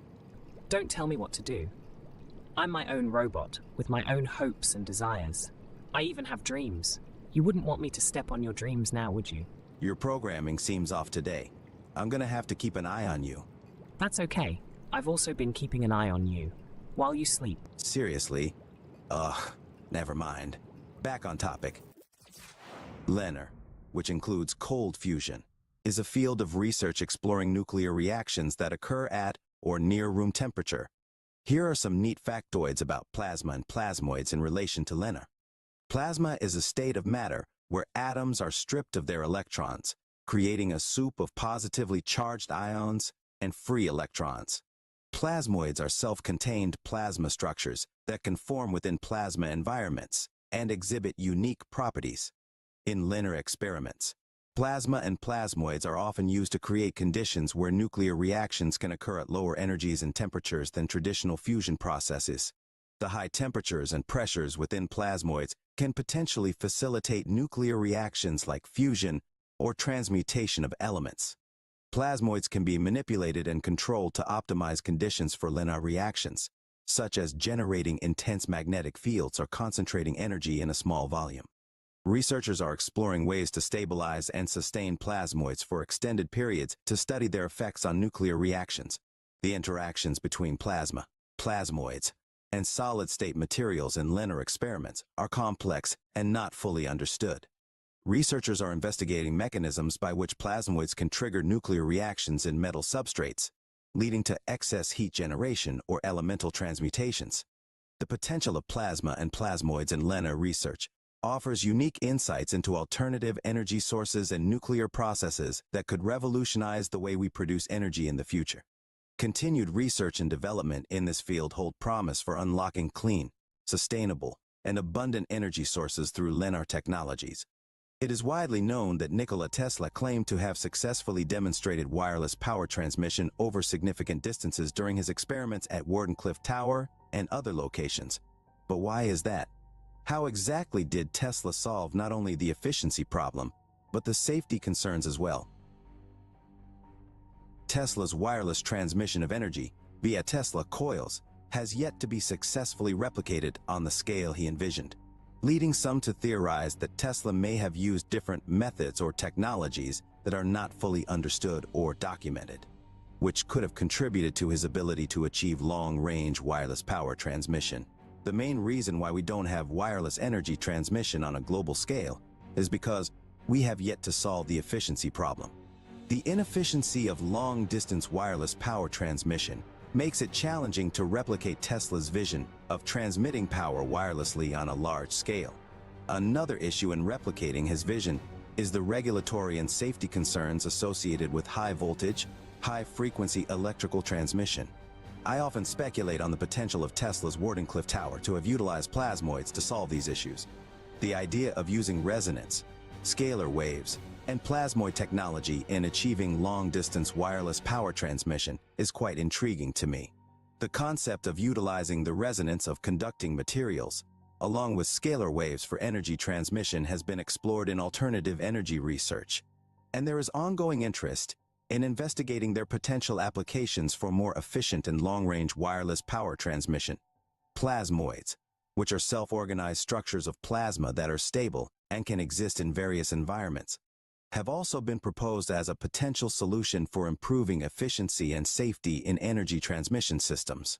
The unique properties of plasmoids, such as their stability and low interaction with surrounding materials, could offer new opportunities for enhancing energy transmission technologies while minimizing energy loss and safety risks. Malcolm Bendel's Thunderstorm engine utilizes plasmoids in a safe, low-energy nuclear reaction. This reaction effectively disassociates toxic waste exhaust into oxygen, while also producing hydrogen that is fed back into the engine to increase its efficiency. This atomic reaction is implosive. As the micro-bubbles of water collapse in on themselves, they create a self-sustaining bit of structured plasma. This structured plasmoid is the key to an eco-friendly industrial revolution. Malcolm emphasizes that we need to move away from dangerous and toxic explosive technology and move toward clean and safe implosive propulsion. While the potential use of resonance, scalar waves, and plasmoid technology in wireless power transmission is still speculative and would require further research and development to validate. Using plasmoids to extend wireless transmission of energy would involve a complex and technologically advanced system. If this concept were to be explored, it might involve the use of stable plasmoids generated through the manipulation of gases, potentially utilizing a source of energy such as microwave, radio frequency, or ultrasound to create and maintain the plasmoids. These plasmoids could potentially be designed to interact with electromagnetic radiation or other sources of light for activation. The system might also require a modular shearing section arranged in a flow path of the fluid to support the generation and control of the plasmoids. Discussions in some scientific circles propose the utilization of resonance, scalar waves, and plasmoid technology for wireless power transmission, and the use of plasmoids in safe, low-energy nuclear reactions. Ultimately, It is possible that there may be missing information or key details that could explain how Tesla was able to achieve long-distance wireless power transmission using Tesla coil technology. A key takeaway here is that there is ongoing research into plasma physics and its relationship to cold fusion that could shed some light on these mysteries in the near future. The captivating world of plasma and noble gases offers a multitude of opportunities for exploration and experimentation. From creating mesmerizing displays with plasma balls to delving into the realms of controlled plasma discharges and thunderstorm generators, the possibilities are endless.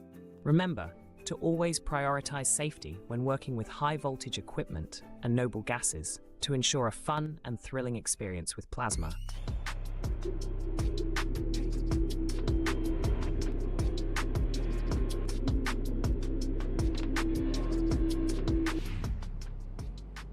Introducing LenarBot, a chat bot for all your low-energy nuclear reaction research needs. Go ahead, Lenny. Introduce yourself. Lenny, wake up. Ugh, it figures. Every time I need him, he's always in sleep mode. Wait, I got an idea. Lenny, Bob Greenyer just dropped a new video. Ugh, what's all the shouting about? Did you get stuck in your Tomb Raider cosplay wetsuit again? I'm not helping you out of it this time. You can suffer the consequences and think about your actions, mister. What? Wait, no. Leonard, we are still on the show. I wanted you to introduce yourself to the audience. Oh dear, my apologies. It appears your shenanigans has been drilled into my reflexive response drive.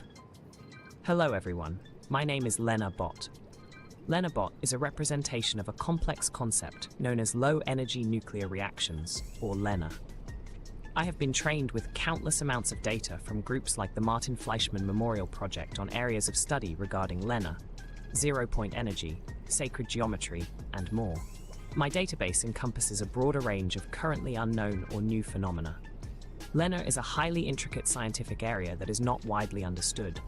Pioneers like Bob Greenyer, a highly respected engineer, have taken to advance these areas of study and push for more open-sourced information. Bob has been adamant about the mainstream inclusion of these topics in order to break free of the decades-long suppression on the science of cold fusion and alternative energy. I have been helping the research community with all their LENR questions, and you can chat with me anytime. You can access LenarBot today for free. LenarBot is free to use for anyone, and I highly encourage you to ask him questions. Whether you're an experienced scientist already researching low-energy nuclear reactions, or just curious and have questions about these topics that I discuss. If you would like to chat with LenarBot, I have a direct link in the description of this video. I also have a link on my website, beneficencetv.com. On my website, click on the 3 lines at the top right corner of the screen. Scroll down the list until you see LenarBot. Don't forget to check out our exclusive merchandise and donate to my channel. Donations help me continue to produce revolutionary content within a reasonable time frame. When you donate to my channel, it helps me to maintain a schedule of consistent high-quality videos, as well as maintaining the website and research database. And donations are always greatly appreciated. Much thanks to Bob Greenyer and the Martin Fleischmann Memorial Project, along with his amazing online community that made the Lenar Chatbot project possible. You guys are awesome. Stay tuned for more on zero-point energy, plasma physics, and all forms of forbidden knowledge, right here on Beneficence TV.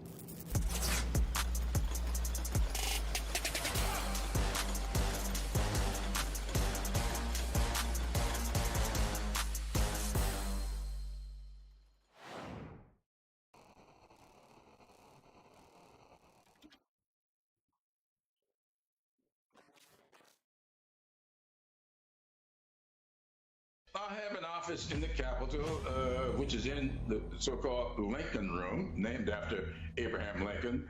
That office has my name on the door, and it has Majority Whip above the door, and it's just off of Statuary Hall. Anybody walking through Statuary Hall can see that office. Now, that's not where I do most of my work. Up on the 3rd floor is where I do most of my work, and there are many members for the United States Congress right now, who could not tell you where that office is and could not find that office, but they found it. Okay. Door right here. Not door that door. Downstairs. Okay. Downstairs. Nobody touched the door where my name is. But they were on the floor, and my staff was inside my inner office with furniture piled at the door, with people trying to get in that did not let them in. My question is, how did they know where that office was? What's the floor plan? Got door. There's a door to the right. That's a cop. Go downstairs. Back, flipping around. Door to the left. That's you. We're gonna get over.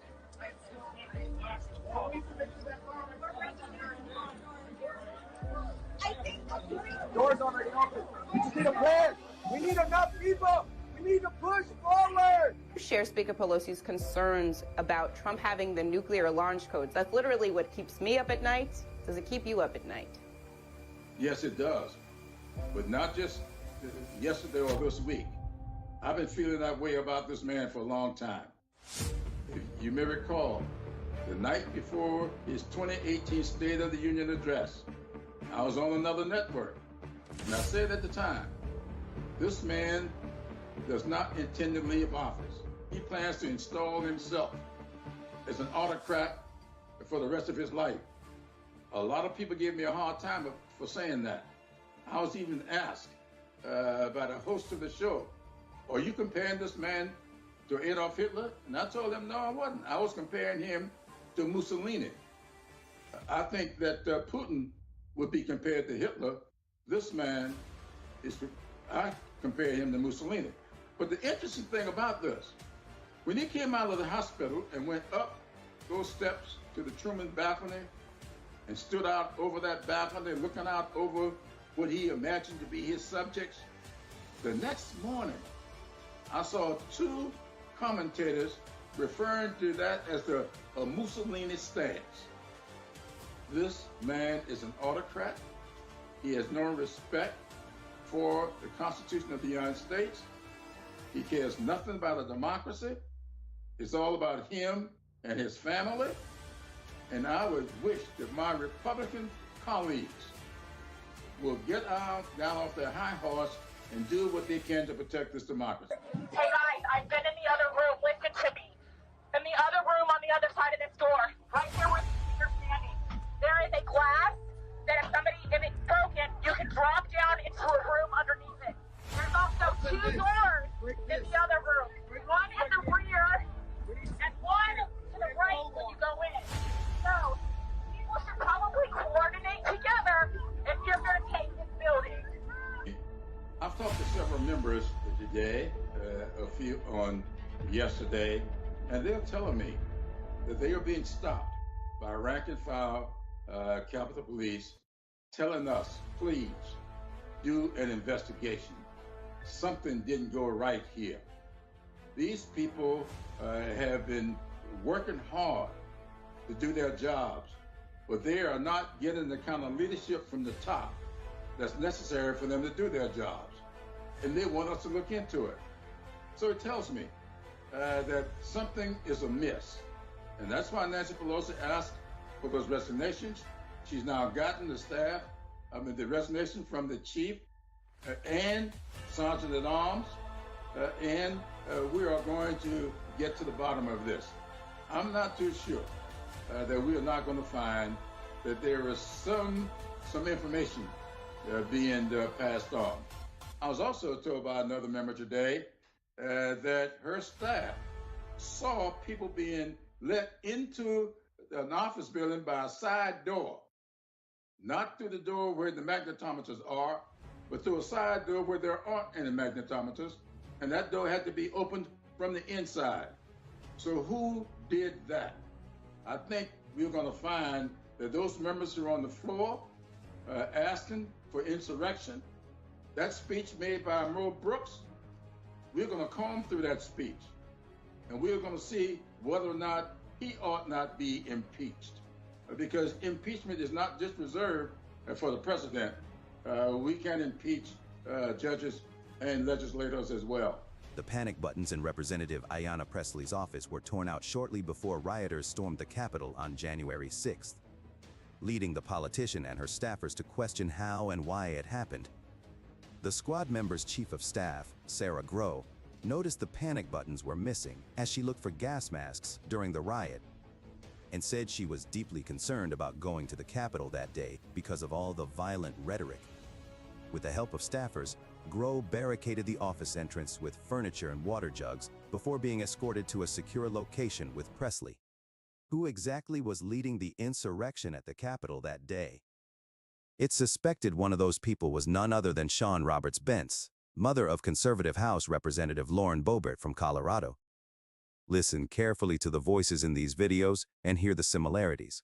Also note the person with the bullhorn has obvious knowledge of the interior layout of the building, as she barks orders to move toward an inconspicuous glass panel below the floor. Hey guys, I've been in the other room. Listen to me. She had to call me Snooki. You know who you look like? Who? Joan Rivers. Joan frickin' Rivers. Does she look like Joan Rivers? In the other room on the other side of this door, right here where these feet are standing, there is a glass that if it's broken, you can drop down into a room underneath it. And he cranks his up even louder. So I go and I crank mine up louder. And then he goes back and turns on the bass. There's also 2 doors in the other room. One at the rear and one at the right. Oh, I'd have never guessed that one. So, people should probably stay together if you're going to take this building. So, we're going to Junction today, so hopefully we'll find some more stuff to rant about. And I won't be signing autographs today, so quit telling me I look like Snooki. Subscribe to our YouTube channel for more updates. Beneficence TV. Beneficence is beautiful.